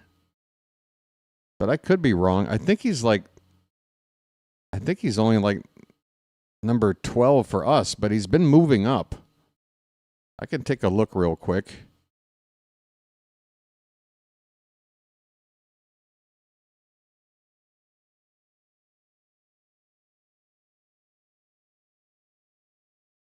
Prospect rankings. Right now, Trey Gibson is sitting at number 12. That's where I thought. Yeah. So he's number 12 in our organization, which I would assume he's not top 100. Never mind whatever number I saw there a minute ago. If there's an Oriole pitcher around 60, the highest rated pitcher we have right now is Esteban Mejia. He's only 18 years old. He's our number 7 prospect, but he is years away. They are projecting his arrival to the bigs in 2029. That is 4 years away. Ryan Mountcastle will lead off the bottom of the 6th. He has a 1-1 count. He checks his swing, and he did not go. It's 2-1. Alexander still out there on the mound here for Houston in the bottom of the 6th. Here is a weak grounder to short. Pena over to first in time. Mountcastle retired. 1 down. Refresh your sub count. I should have it now. Should I? Well, I'm going to go over here first. Yeah, I should. All right, let's see. Refresh. Are you refreshing? Why is it still reading 3290? I've got it over here. 3301 on the official YouTube page. And now the number looks a little bit freaky up there. Nothing's working right. Can I celebrate 3300 the right way? Why can't we have nice things? Thank you, Froggy. Colton Cowser at the plate, folks. And quickly, it's not really quickly. I just haven't been paying attention. It's a 1-ball, 2-strike count on Cowser. 1 out, nobody on.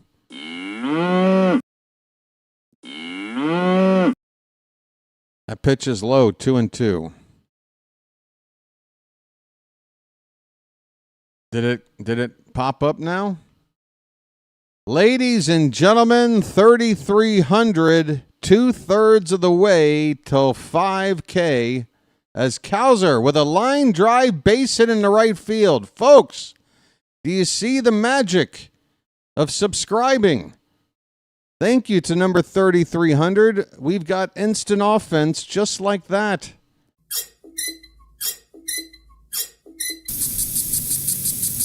Keep the subs moving.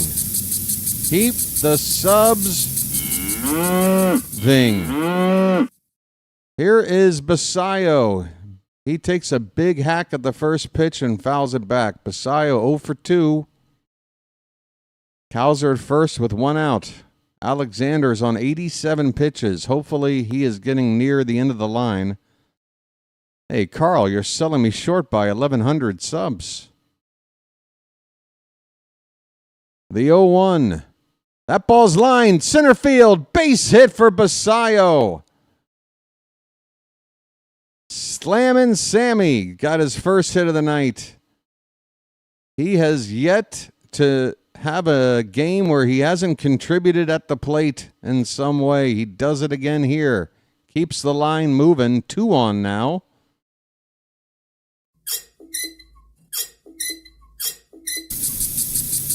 And here comes an Astro pitching coach whose name I don't know. But we're going to have a mound meeting here with Alexander. 88 pitches now, 1 out in the 6th. Mayo, the next batter, due up. I'm sure the Astros have activity in their bullpen at this moment. Folks, we are at 88 likes. We've got a break right now. Let me have a Diablo sandwich, a Dr. Pepper. Make it fast. I'm in a goddamn hurry. Oh, I know it was just a typo, Carl. I was just teasing you. Yes. Thank you so much for the 3,300 acknowledgement. Yes. Fantastic. We got to keep moving, though, because it only took 4 subscribers to get there. We need about another 15, 16 tonight.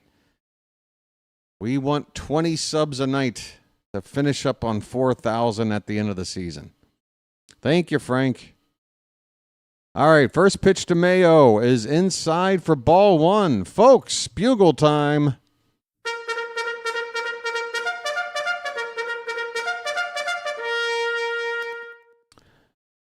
Mayo is 0 for 2.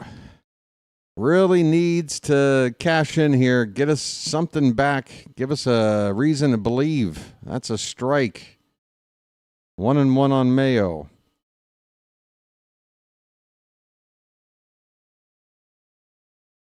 An extra base hit would really get us going.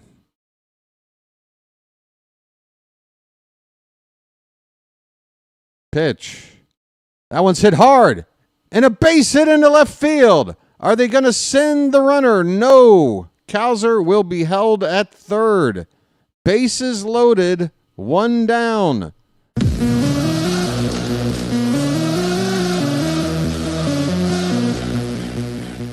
And Ward, I think it's time we had a chat with the Beav. Nice beaver. Ladies and gentlemen, Dylan Beavers is due up, and that'll be enough. The Astros want a lefty to come in here to take on Beavers. Folks, who's got Beaver fever? We got the bases loaded, 1 out, and a chance to get back into this.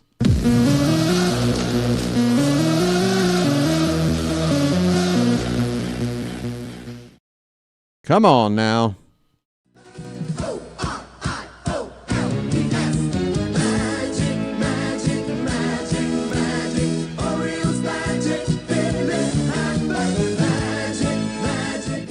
All right, breaking the action. I will be right back. Don't goo anywhere. All right. I apologize for Baltimore.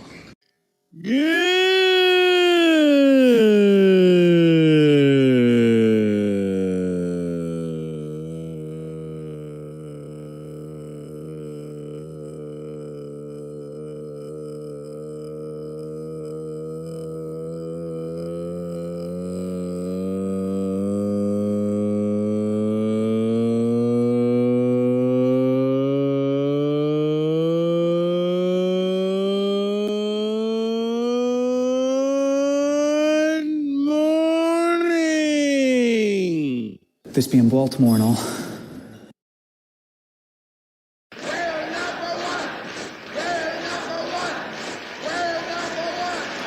Oh boy, is this great! Come on, folks. It's time to ante up and kick in like men. Like men! Ante up and kick in like men. Like men!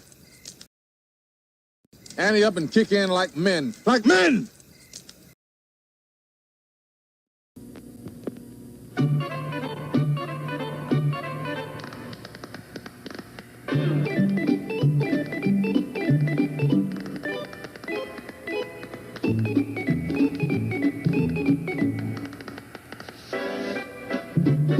Bow.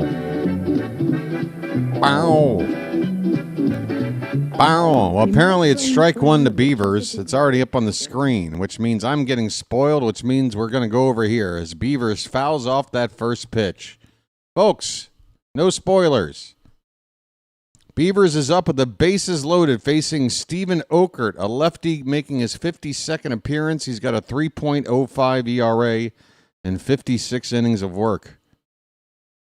The 0-1 to the Beav is in there for a strike. On the outside corner, it is 0-2 Beavers. You gotta make contact. You gotta make contact, my friend. Good things can happen. Put the bat on the ball. 0-2. Line drive right to first. They go to second for one, and that's the only play they'll have, which means we will get a run across. That looked like it could have been a double play ball. I'm not sure why they couldn't return the throw to first. Maybe nobody covering. But Beavers does get an RBI on this ground out fielder's choice. With the force play at second base, 2 down in the inning, it's now 7-2. RBI for Beavers. And the batter now, Dylan Carlson, batting right-handed against the lefty Okert. And Carlson has reached base both times already tonight with a walk and a hit. He takes a first pitch at the top of the zone for a called strike. Dylan, your son? Carlson, we need a big hit from you, buddy. Keep that line moving. The 0-1. Oh, he got a backdoor slider and waved at it. It's 0-2. 2 strikes, 2 down. Runners at the corners for Baltimore. 1 run in. We're still down a lot. But another run in here would really help. Come on. Here's a check on the runner at first. Not a good throw over there from Okert.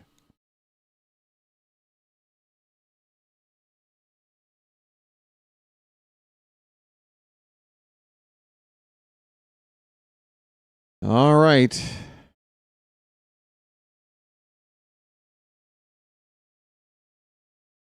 One run in, 2 men on.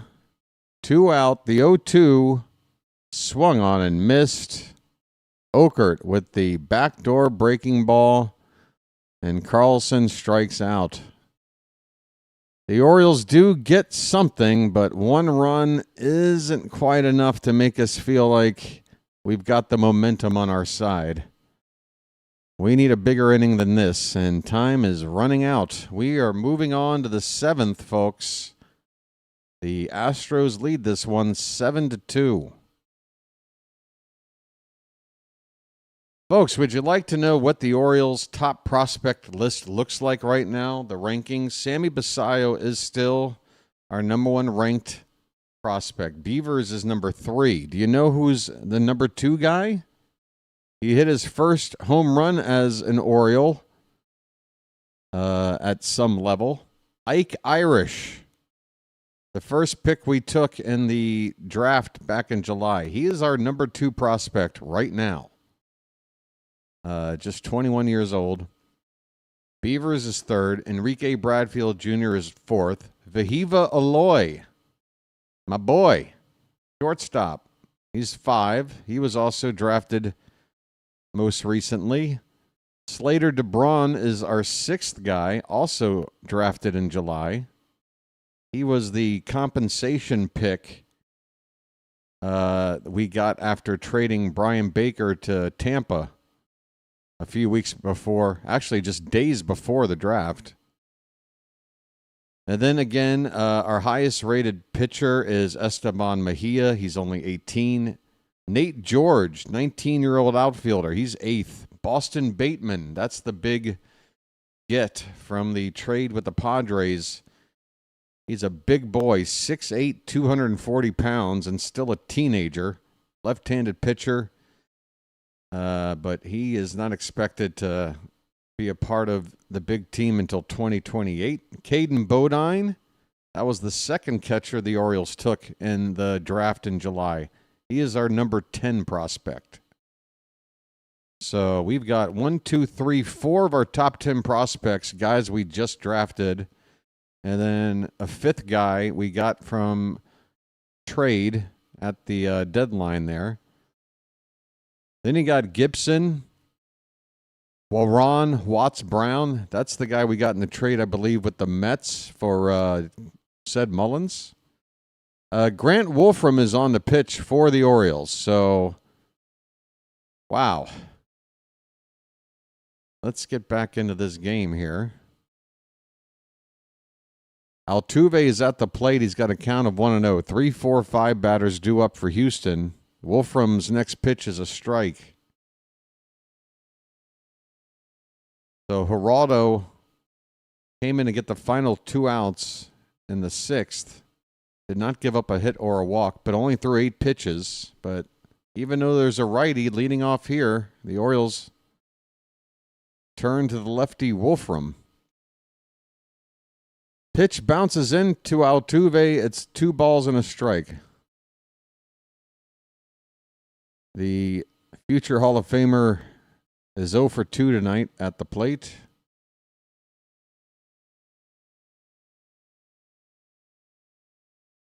Two-one, fouled off.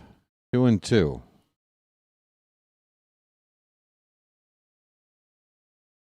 Shake, shake, shake. Why is everybody saying shake, shake, shake? Did you guys hear the... No way you guys heard the Belafonte music, right? I've only heard it once tonight. This ball's popped up on the infield, third base side. Gunner will tell Jackson to step aside, and he'll make the catch. Wolfram induces a pop-up on the infield from Altuve. Nice start for him.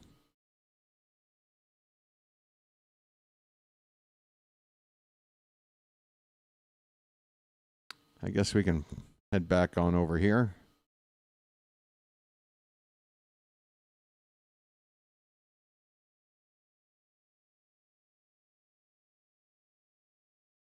Whoops. Christian Walker takes low and in for ball 1.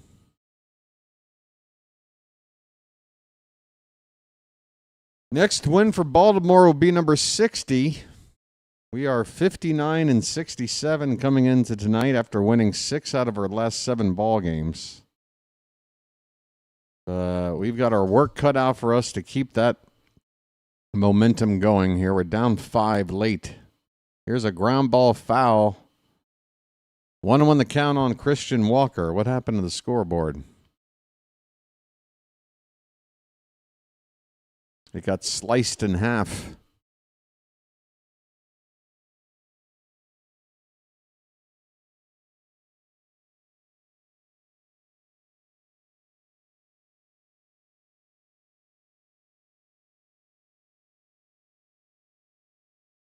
Oh, it's such a delicate process. Okay, there we go. Base is empty, 1 out here in the top of the 7th. Sorry. And a 1-1 pitch to Walker. Over the plate, that's a strike.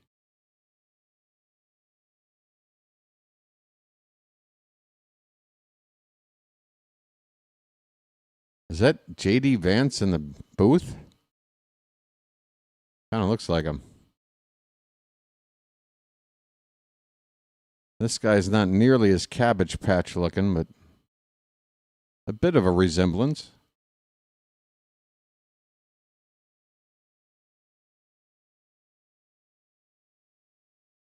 $26-10 gets us to 85 wins. That'll work. But does that include tonight, George? If this one doesn't go our way, are we now talking 26-9? Pitch in the dirt from Wolfram. The count even up at 2-2.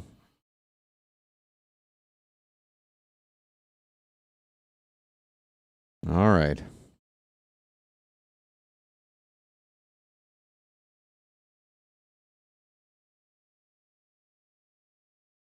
The 2-2 to Walker. And on the hands, he fouls it off. Again, I've got my priorities set. There's one objective to reach before anything else, and that is get the hell out of last place, because you can't win. You can't get to the postseason in last place. That's for sure. There's not enough spots. Pitch in the dirt, full count to Walker.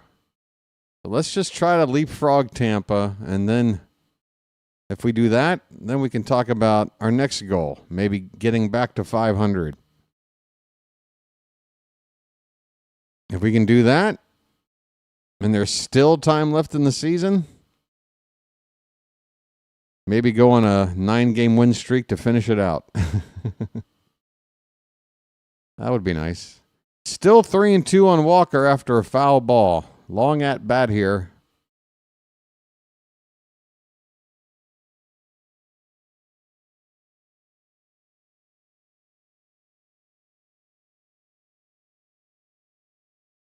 Okay, I've seen someone type Astros are cheaters in the chat tonight probably about 10 times. Is it the same person? Like,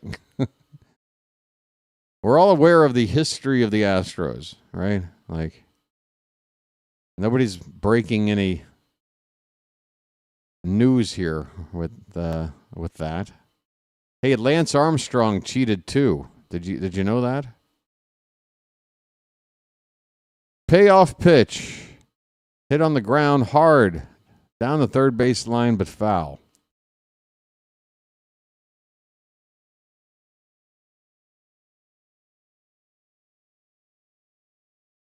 Yeah, we're right up against the Twins to get a better record than the Twins. Baby steps, folks. Here's a ground ball right to Holiday at second, playing near the bag. And he will throw to first in time, 2 away. Long at bat, finally over.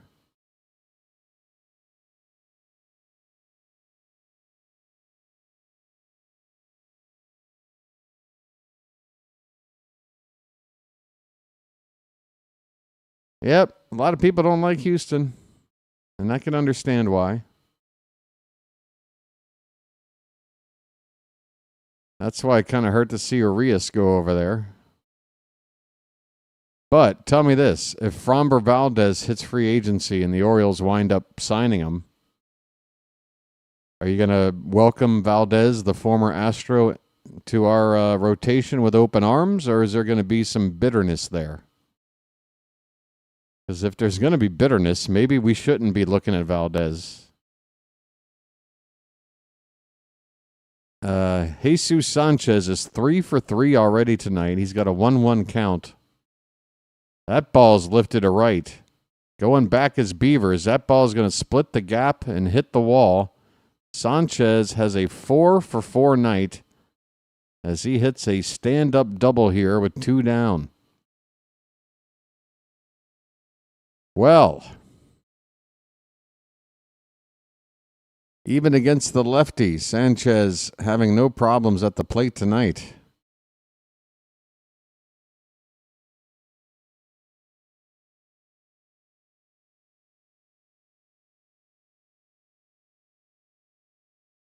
Oh boy, don't get me started about Glenn Davis.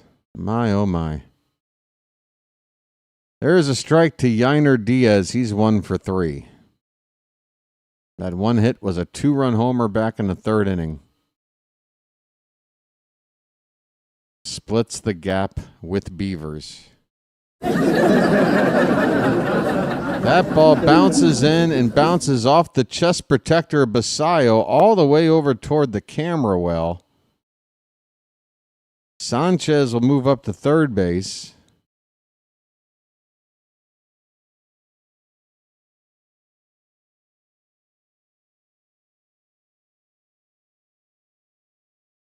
And yeah, not the best job of keeping that ball in front of him by Basayo. That's the sort of stuff that more seasoning will hopefully he'll be better at blocking a pitch like that.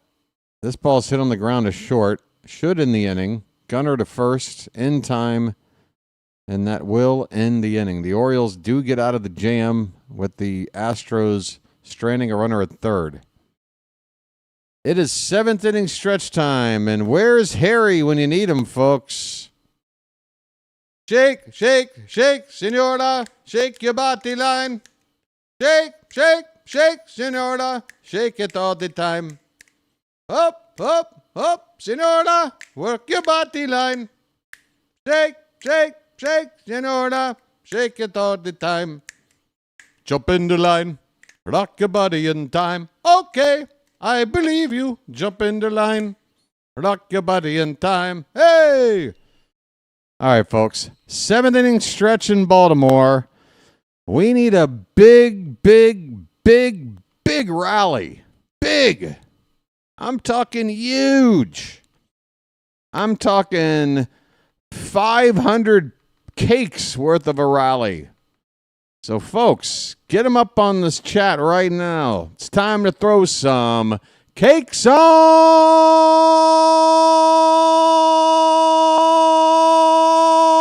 the griddle. Thank God I'm a country boy. Get them cakes up in the chat, folks. Thank God I'm a country boy. Thank God I'm a country boy. Oh, I got nothing to forget. They gave me an email and all's well and good. Thank God I'm a country boy. Folks, we are 7 likes away from hitting 100. That is the bare minimum. Come on, let's get it over the hump. If you're watching right now, please do the courtesy of tapping that thumbs up at the bottom of your screen. Along with everybody else here tonight, we will reach 100 likes. Let's go. Thank God I'm a country boy. Thank God I'm a country boy. Thank God I'm a country boy. Cakes on the beaver. Thank God I'm a country boy. Life ain't nothing but a big old Earl Weaver. Thank God I'm a country boy. Oh, imagine if beavers had Weaver. Weavers, beavers. Weavers, beavers. Thank God I'm a country boy.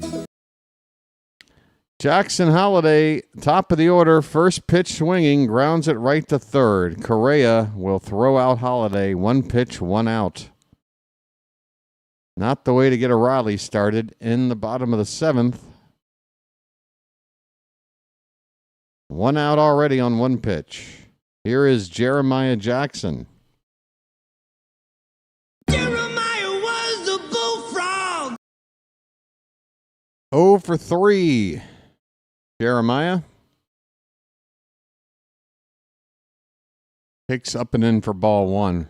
Okert, the lefty, still out on the mound for the Astros. Excuse me. Ooh.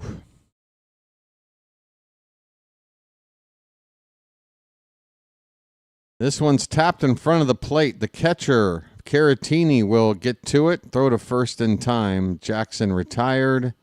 He is hitless tonight.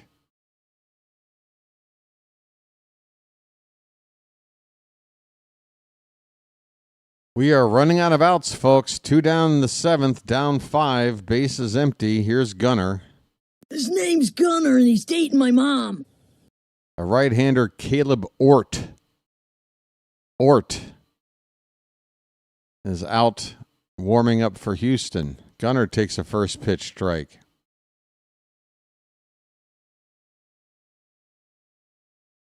Where is the inspiration going to come from, folks? It feels like this game was doomed right from the jump. Brandon Young came in, gave up hits to the first couple of guys he faced. There was a home run on the board before we could even come up to hit. He gave up runs in the first 3 innings he pitched. A 2 spot, a 3 spot, another 2 spot. Houston has not scored since the 3rd, but we've only been able to put up 2 runs against their 7, and we are running out of time. 2-1 the count on Gunner. That ball's popped up. Out of play. 2 strikes.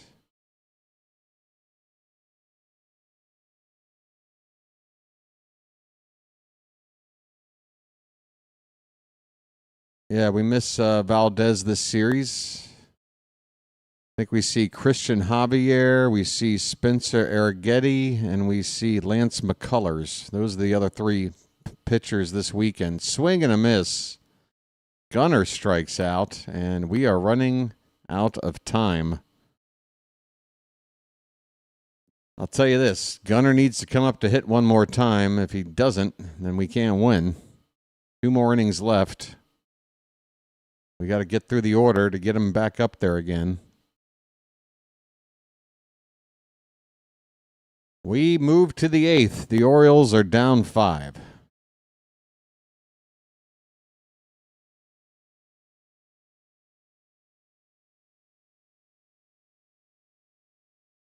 So, folks, I finally did take a peek at the upcoming free agent list for the offseason. And again, it's just something I don't feel like is something worth spending too much time on, because there's a lot of players out there with contracts that have options, whether it's a club option, a player option, or both.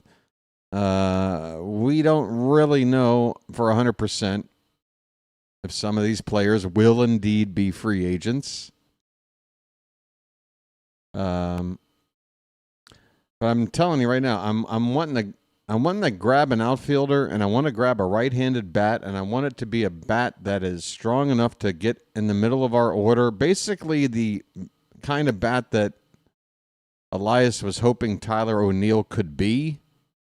I'm not going to count on Tyler O'Neill to be that guy. So I'm looking for another right-handed outfielder bat in the heart of our order. And looking at that list, a couple of names that I was interested in that I think could fill that role, but you're probably going to roll your eyes at this one. Luis Robert, who's been talked about a lot. The White Sox have had their chances to trade him away for something, but he will be a free agent, I believe. And he can play center field and corner outfield. He's got that flexibility about him. Right-handed bat. He's got a lot of pop. He's a bit of a head case, though. That's my worry. And anybody coming out of that White Sox team, you have to wonder about their attitude. It's such a bad environment over there. Here we go. Top of the 8th. And the other guy, honestly, Ramon Laureano. That was the other name that jumped off the list. I mean, there were a lot of names ranked above him, but I'm like, you know what? I would love to have Laureano back as that right-handed bat. And I do think he can handle hitting 5th in the order or something to that effect. 1-1 the count on Caratini. This ball's hit into right field, a base hit. Leadoff single in the 8th. Wolfram's still out there on the mound. And again, I don't understand this pitch. Why would we have Geraldo only throw 8 pitches, and then Wolfram goes out there? He had to throw 23 pitches in his 1 inning, and now he's out here again. And pitch number 24 gets hit hard for a leadoff single. How much longer are we going with him?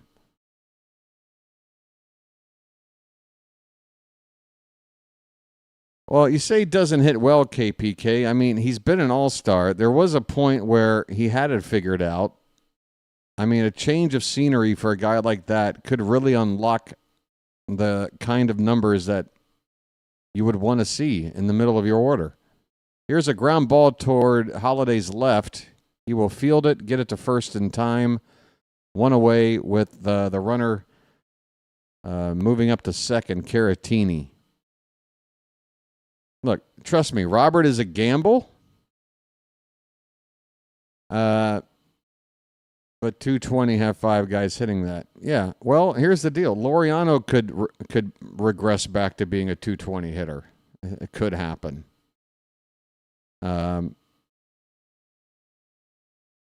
Hey, you tell me, KPK. Give me a right-handed outfielder bat that you like better on the current free agent list. Because there's lefties. There's Kyle Tucker if you want to spend buku bucks. Here's a bad swing by Melton. The count is 0-2. I'm thinking, please hold. Okay. Look, I'm not saying Robert is like this dream situation. I'm just going off of what's available. And again, everything's about the price. As long as it's not a crazy contract, I would consider him, knowing that there's risk involved. That he could be a guy that just hangs out in the 220 area with the average. But I'm telling you, he's got it in him with the right environment to put up much better numbers than that. Here's a ground ball to second. Holiday will field this one and throw out to Bone for the second out. Or is that Melton? Wait, who's up? I'm lost. That was Melton, excuse me, making the second out. Jeremy Pena now up for the 5th time tonight. 2 down with a runner at third. Pena's 0 for 4.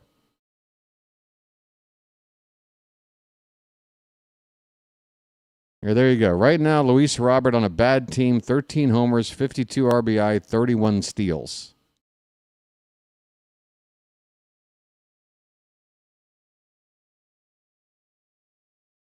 You can just tweak it and fix the mentality a little bit. I think a guy like Robert could really blossom in a new environment. KPK, you're so late with the Kimbrel news. Wins. I'm a Ravens supporter, but I'm not a rabid fan. I grew up in the 80s with the Redskins being the local team for me. And even though that franchise did everything they could to turn me away, and as much as I do like to see the Ravens do well, in my heart of hearts, I root for the Ravens, but push comes to shove, I'm still stuck being a DC fan for NFL. But the good news is I don't really follow the NFL that much. I'm sort of a bandwagon jumper. 3-1 the count on Jeremy Pena. That ball's fouled off to the left. Full count, 2 down with a runner at third.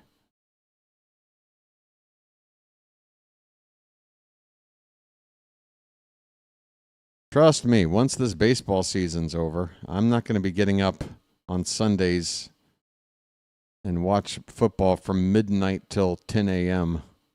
I'm going to get back on a normal sleep schedule over here for the off season. So my football watching will be pretty limited. Probably watching any of the night games, Thursday night, Sunday night, Monday night. That is ball 4. Ball 4 right there to Jeremy Pena. 1st and 3rd now for Houston. Carlos Correa coming up for the 5th time. Yeah, I saw Austin Hayes' name on there. Really? Austin Hayes? I rest my case, KPK. If you're telling me Robert is trash and you're telling me Austin Hayes is your best bet, then I rest my case. Here's a line drive to right. It'll be caught out there. I mean, nothing against Austin Hayes. Dylan Beavers will make the catch. The inning is over as Correa lines out to right. We go to the bottom of the 8th. The Orioles are down 5. But bottom line, honestly, I'd rather have Laureano back. That's the guy. I know what he can do with us. I know how he sort of fits into the team. I think he thrived here. So, you know, it just feels like you can feel more confident that Laureano is going to do what you hope for him to do. I'm joking with Hayes, but also having difficulty trying to top the megastar Robert. Now, are you being facetious when you say megastar? I feel like you're being a little bit facetious. Again, it's not... In terms of like superstar outfielders that bat right-handed this coming free agent market, there really isn't a whole lot to choose from. There really isn't a whole lot to choose from, KPK. Believe me. If there was a better option than Luis Robert, I wouldn't be naming Luis Robert. But if we can't get Laureano back, I think Robert is probably the most exciting name out of that crop. And at least Robert, unlike Tyler O'Neill, he might struggle, but he'll stay healthy for you. He'll be in the lineup for you. He can steal bases. We seem to have trouble stealing bases. Wouldn't you like to have that element back in this lineup? Again, it's all based on availability. There's a lot of guys out there I'd probably prefer over Robert, but they're not available. Maybe the Orioles can trade for a right-handed outfielder bat. I don't know. But, hey, did I see JJ here a second ago? Hey, JJ, if you're still listening, Schwarber is apparently going to be a free agent. You guys don't have any plans on extending him after this latest monster MVP vote-getting season? Yeah, I don't think Sed's coming back, and I just think it makes more sense with who we have right now to get a right-handed bat, because to me, Beavers and Cowser are looking like they're going to be kind of everyday players, and they're both lefties already. We need a righty to balance it out. And again, middle of the order, we don't really have that power bat. I mean, Mountcastle, who's up at the plate right now, I guess would fit that bill the closest. Mayo could, blossom, develop into that, but we're not there yet with him. I don't trust Mayo hitting cleanup or anything yet.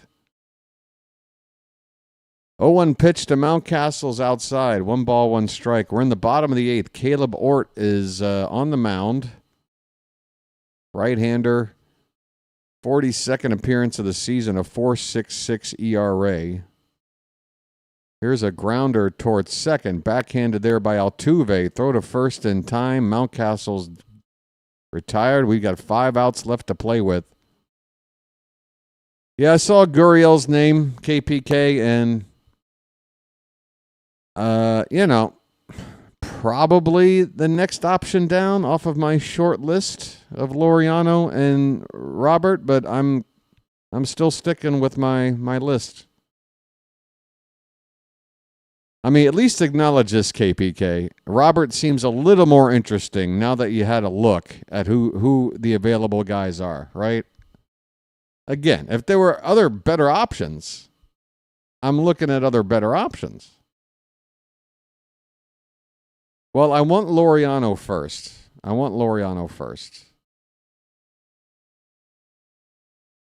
But here's the deal, KPK. Again, there is a player in Luis Robert. There is like a 5-tool player in there. He's in there. The right environment, a little bit of a tweak from the right hitting coach, which hopefully won't be Cody Ashley next year. And next thing you know, you got a guy who was an all-star once and could be again.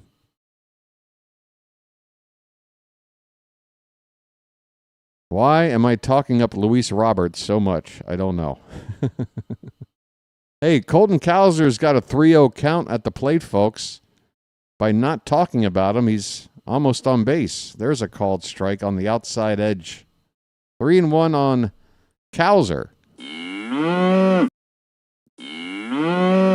Oh, Robert, come on. Versus Patterson? Did Patterson even ever make an all-star game? Look at Luis Roberts' best season right now, KPK. Pull it up. Pull up Roberts' best season. He's still in his 20s.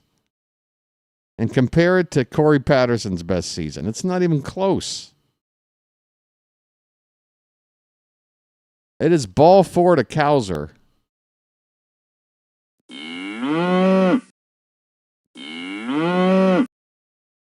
Sammy Basayo's up, folks. Base hit his last time up. Big cut and a foul ball off to the right. Strike 1 to Basayo.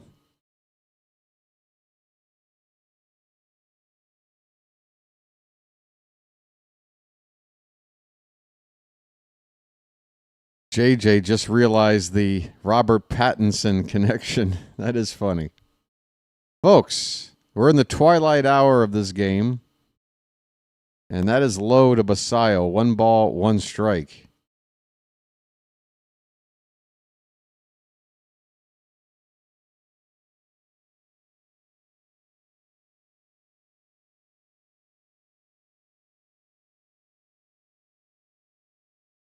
Here's a ground ball towards second. They go to first. Altuve they go to second, back to first. Throw is offline, so Basayo will reach on a fielder's choice.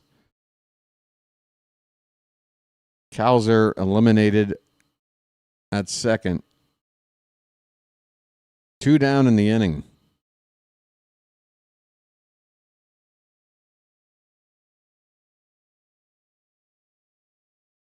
But how old is he, KPK? What is he, 27? I mean, again, I'm done. I'm done debate. Again, he's not like the guy that I've been dreaming of. I'm simply looking at who's available, what our need is.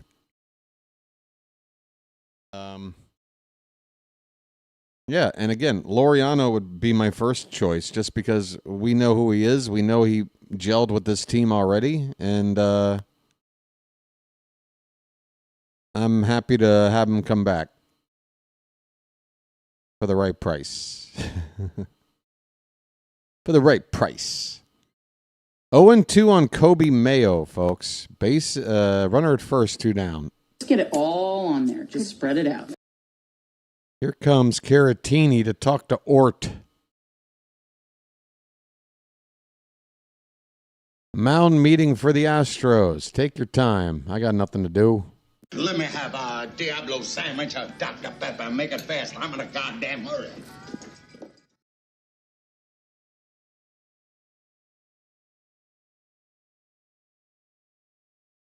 I don't know. I'll say this. If he wants more than $20 million, then it's a hard no. I would expect something in the like $17 to $20 million range, though. This pitch is in the dirt.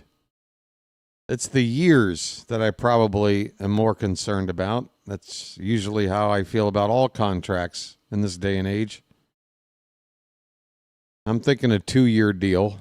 Let's see what we can get out of it. I don't want to get stuck.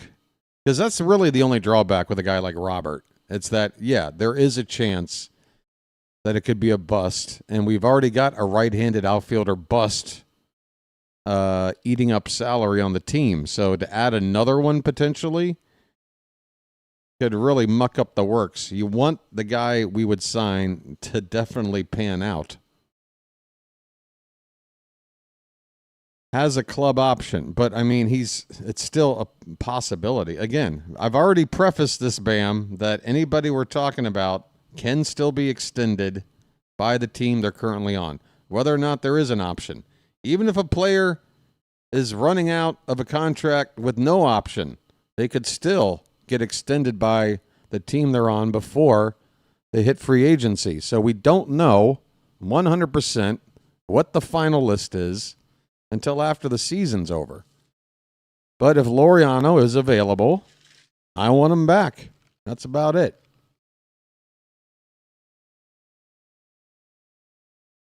It's not a guarantee the Padres will pick up the option. They should. I think for $6.5 million, that's a bargain. But we don't know. We go to the 9th inning. We're down 5.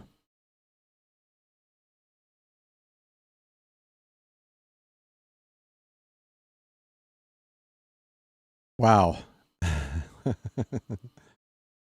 We have gotten tonight 8 subscribers, folks. The hope is to get 20 a night to get to 4,000 by the end of the season. We've got 8, and we're coming up on the 9th inning. We're not even going to get half the amount I was hoping for tonight. We're back to more of a typical night. So the push for more subs not really panning out for your old pal BW. Not really panning out. Tommy Pham. I want Tommy Pham to be our manager because I want a guy that's going to break the all-time record for managerial ejections. He might break it in the first season. 162 games, 162 ejections. Come on, Tommy. Fam it up over here.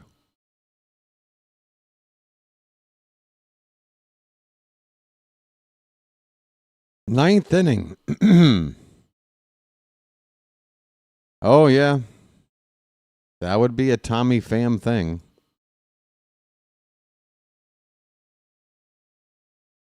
He's wound a little bit tight, folks. What can you do? If only he took the advice that I give everybody. Hey, everybody, we're all going to get laid.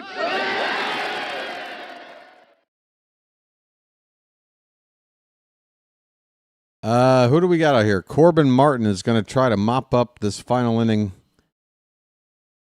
It'll be Altuve leading it off. Excuse me.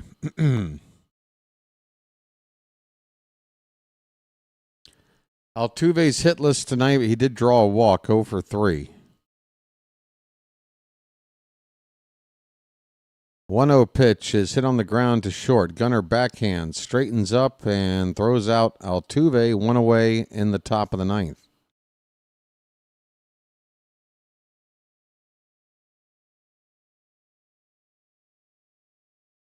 Christian Walker has had a big game. A 2-run homer, a double. He scored twice. He also laid out to rob a would-be double down the right field line for a nice defensive play. Fouls back the first pitch from Martin. It's 0-1. The Orioles will pretty much need to bat around in the ninth to have a shot. That is what it's going to take.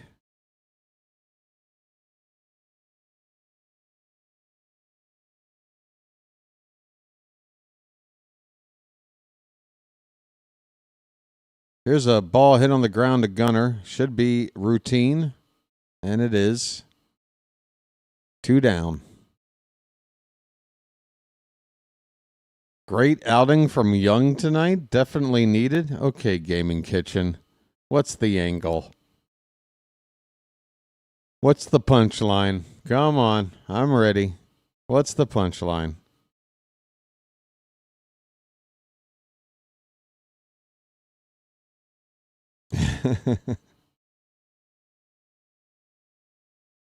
Jesus Sanchez has a chance for a 5-hit night. He is 4 for 4, 3 singles and a double. His average is up to 247 with the big night.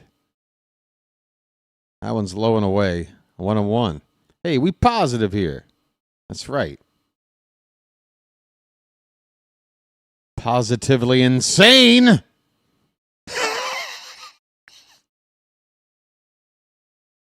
One hit on the ground, up the middle. Jesus Sanchez, tip your cap, folks. 5 for 5. I'm going to go out on a limb. Yep, there you go. Well, his second career 5-hit game. He did it last season in September against the Dodgers, while a member of the Marlins, I'm assuming. A 5-hit night for Sanchez. Yainer Diaz. That one's hit the Gunner. Flipped to second for the force. The inning is over. We go to the bottom of the ninth. Orioles need 5 runs to tie. They got a lot of work to do. 7-2 Astros going into the bottom of the ninth. That's right. We can't have anyone freak out there, okay? We've got to keep our composure. We've come too far. There's too much to lose. We've got to keep our composure. Over? Did you say over? Nothing is over until we decide it is.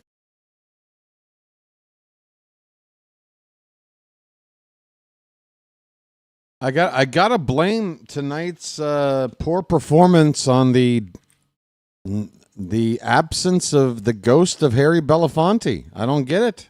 Harry not here tonight. And look what happened. Harry showed up, and this team could not stop winning. Okay, I'm sure you brought this up many times. I still would like to get your true thoughts on Tony. Do you like Tony or Hyde better? Mansolino? Well, I mean, I like Hyde better because he managed a team to over 100 wins. I do feel like the organization needed to look at moving on from Hyde. It seemed like he had reached the peak of what he could do to help this team, which is make them a playoff caliber team. But he's had 2 cracks at the postseason, and they both went terribly. Had he kept his job and had we been a contending team going to October, this for me was his final chance to keep his job by guiding this team deeper into the postseason. But he never got that chance this third time because such a bad start. But Mansolino is just, he's an in-house guy. He's a yes man. He's a Band-Aid on the managerial position until the offseason. And I don't necessarily blame the team for going that way because you got a lot better chance of finding a good manager to take over in the offseason than you would in the middle of the season because those guys are probably busy helping out another team right now. So, yeah, Mansolino, whatever. I don't have any, ill will toward the guy. I just don't think he's managerial material. That's about it. Dylan Beavers is up leading off the bottom of the 9th. He's got a count of 1 ball, 1 strike. Beavers hit his first major league home run in this one, and that means he won't forget this ball game. Rest of the team might. No, I don't, JJ. I don't. Inside. Now, I will acknowledge the record is better, but at the same time, a lot of the things that went wrong early with this team, it can't all be put on Brandon Hyde. I mean, Brandon Hyde wasn't responsible for what was a pretty weak-looking rotation to start the season, and our pitching got lit up. Lit the hell up. By the way, we got a leadoff walk here in the 9th. How about that? A leadoff walk. We'll get Dylan Carlson up. We need base runners. Carlson takes the first pitch strike.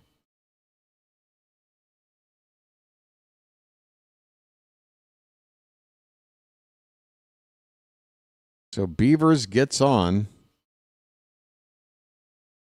Oh, a terrible swing there by Carlson. About the slowest swing you've ever seen. No balls and 2 strikes. That pitch is low. 1-2 the count. I don't think Dusty's going to get back into it. Dusty's got to be coming up on 80 years old. That pitch is low and in. What's the current age of Dusty Baker? He is 76. That's not young. I mean, you like an experienced manager. Foul tip, strike 3. Carlson goes down, 1 away in the bottom of the 9th.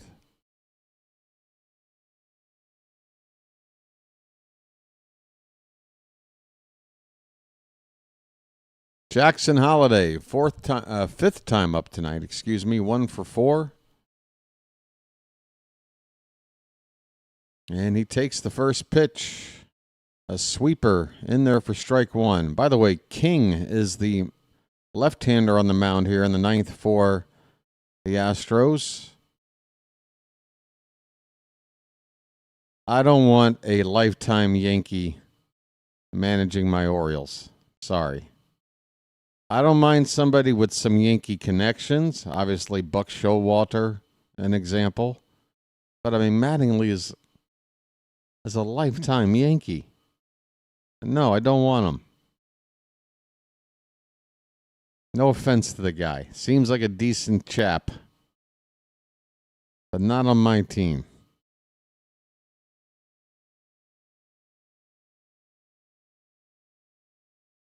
One and two on Holiday.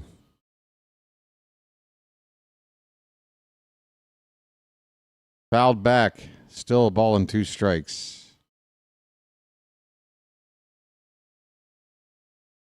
Do do do do do do do do do do do do do do. Yeah, how about just an AI version of Dusty Baker? That one's line foul down the right field corner. Yeah, just create a Dusty Baker like clone, like a Megan robot. And we'll go with that. Grounded toward the left side. Correa goes to second for 1. That's the only play they have. Fielder's choice for Holiday. 2 down in the bottom of the 9th.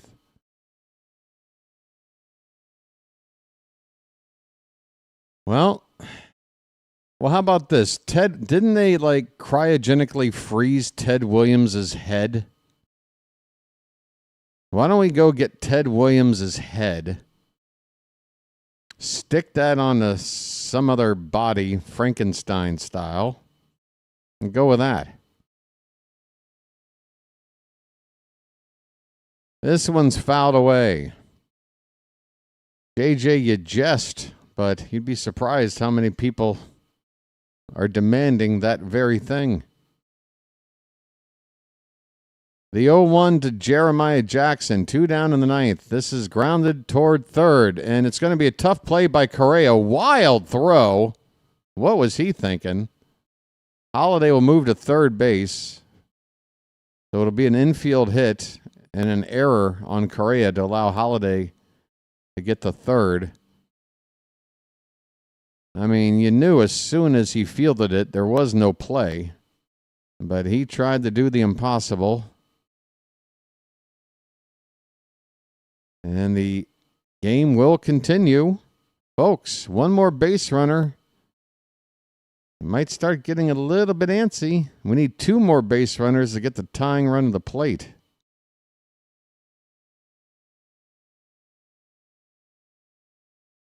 Gunnar Henderson's up, though. Not a bad guy to keep the game going.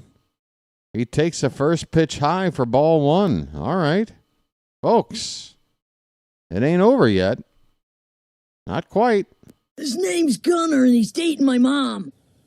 Gunnar lifts one to right. It's not going to get out, though. It'll hang up there for Sanchez. And Mr. 5 for 5 on the night appropriately ends the ball game catching that Gunnar fly ball.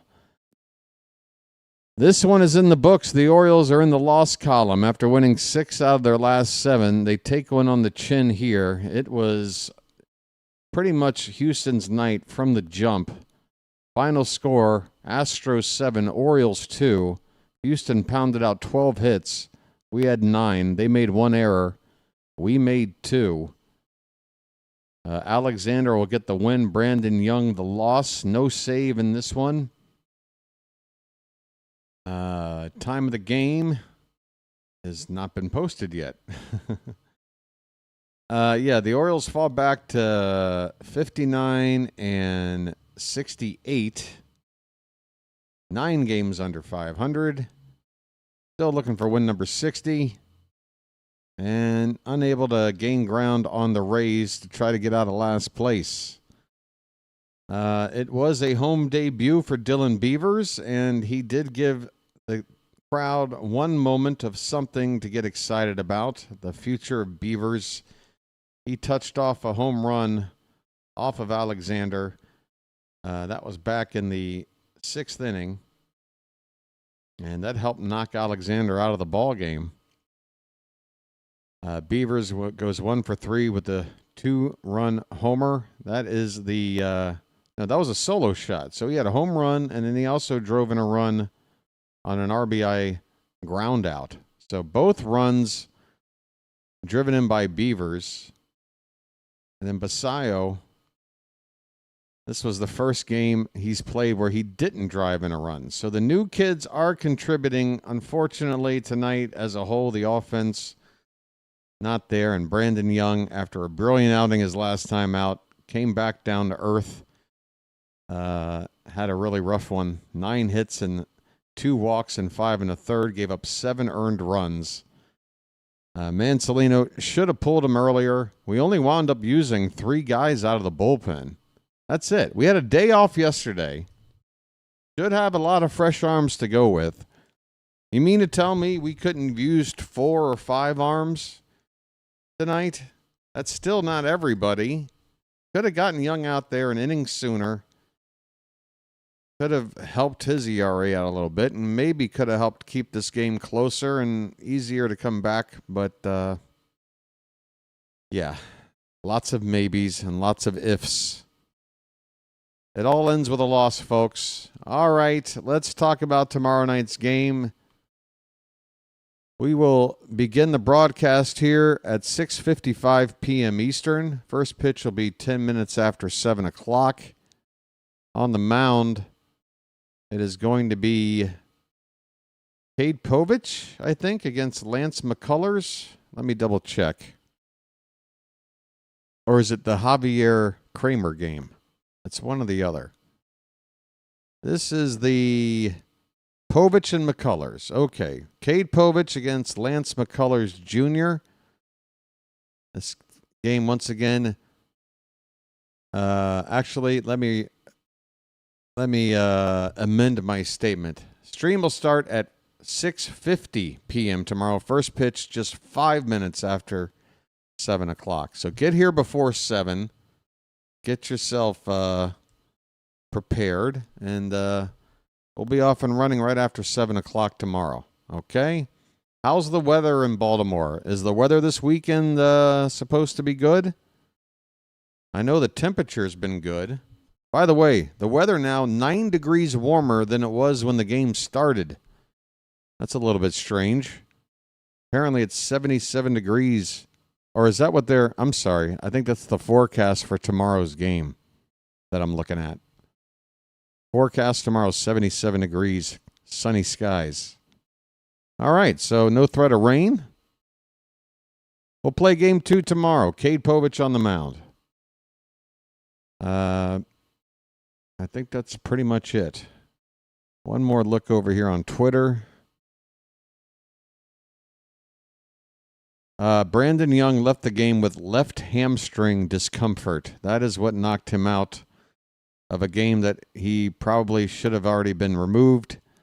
But there you go. Left hamstring strain for Brandon Young. I got a feeling you might have saw his last start for us this season. All right, let me see if there's somewhere I can send you. I doubt it because tonight... Oh, it is Thursday night, though, right? There's probably some preseason... Oh, wait a minute. What am I saying? The Yankees and Red Sox are still going, and I'm sure my boy Fitzy is calling that game. I can send you over to Thomas Fitzpatrick. Wow. We got 8 subs tonight, folks. Less than half of the target. That hurts. We got 26 the night before, so that's 34. That's still 17 a game. Even with the big night last call, we can't keep up the pace. Man, we need to figure out a way to get these subs up, folks. We gotta do it. We just got the likes to 100 tonight. Barely. I mean, it is right on 100. Man, hopefully tomorrow will bring some better numbers. But for those that were here and did help out, believe me, don't think for a second that you're unappreciated. You are definitely appreciated. I enjoy hanging out and watching games with you. It's my pleasure to entertain and bring the call. And, yeah, we're coming up on 300 straight games called in about 10 days from now. Crazy. All right, so let's see. Fitzy should be available. Let me go in here. Maybe, I don't know, maybe he's not. Maybe he's out doing something. Let's see. Oh, he's on. I got to send you there, folks. Red Sox, Yankees. Where would you rather go? Go over there, say hi to Fitz, and say all the terrible things about the Yankees and the Red Sox that you want. They stink, and I don't like them. All right, folks, we were riding high coming into tonight, winning 6 out of 7. We got a bit of a wake-up call here. Hopefully tomorrow we bounce back. Hope to see you then. Until tomorrow night, this has been the Birdwatcher and the Hat, and we will chirp at you later. Once again, final score, Astros 7, Orioles 2. Sending you now over to Thomas Fitzpatrick, who will take you home for the remainder of the Red Sox-Yankees game. Have a good rest of your Thursday night, everybody. See you later.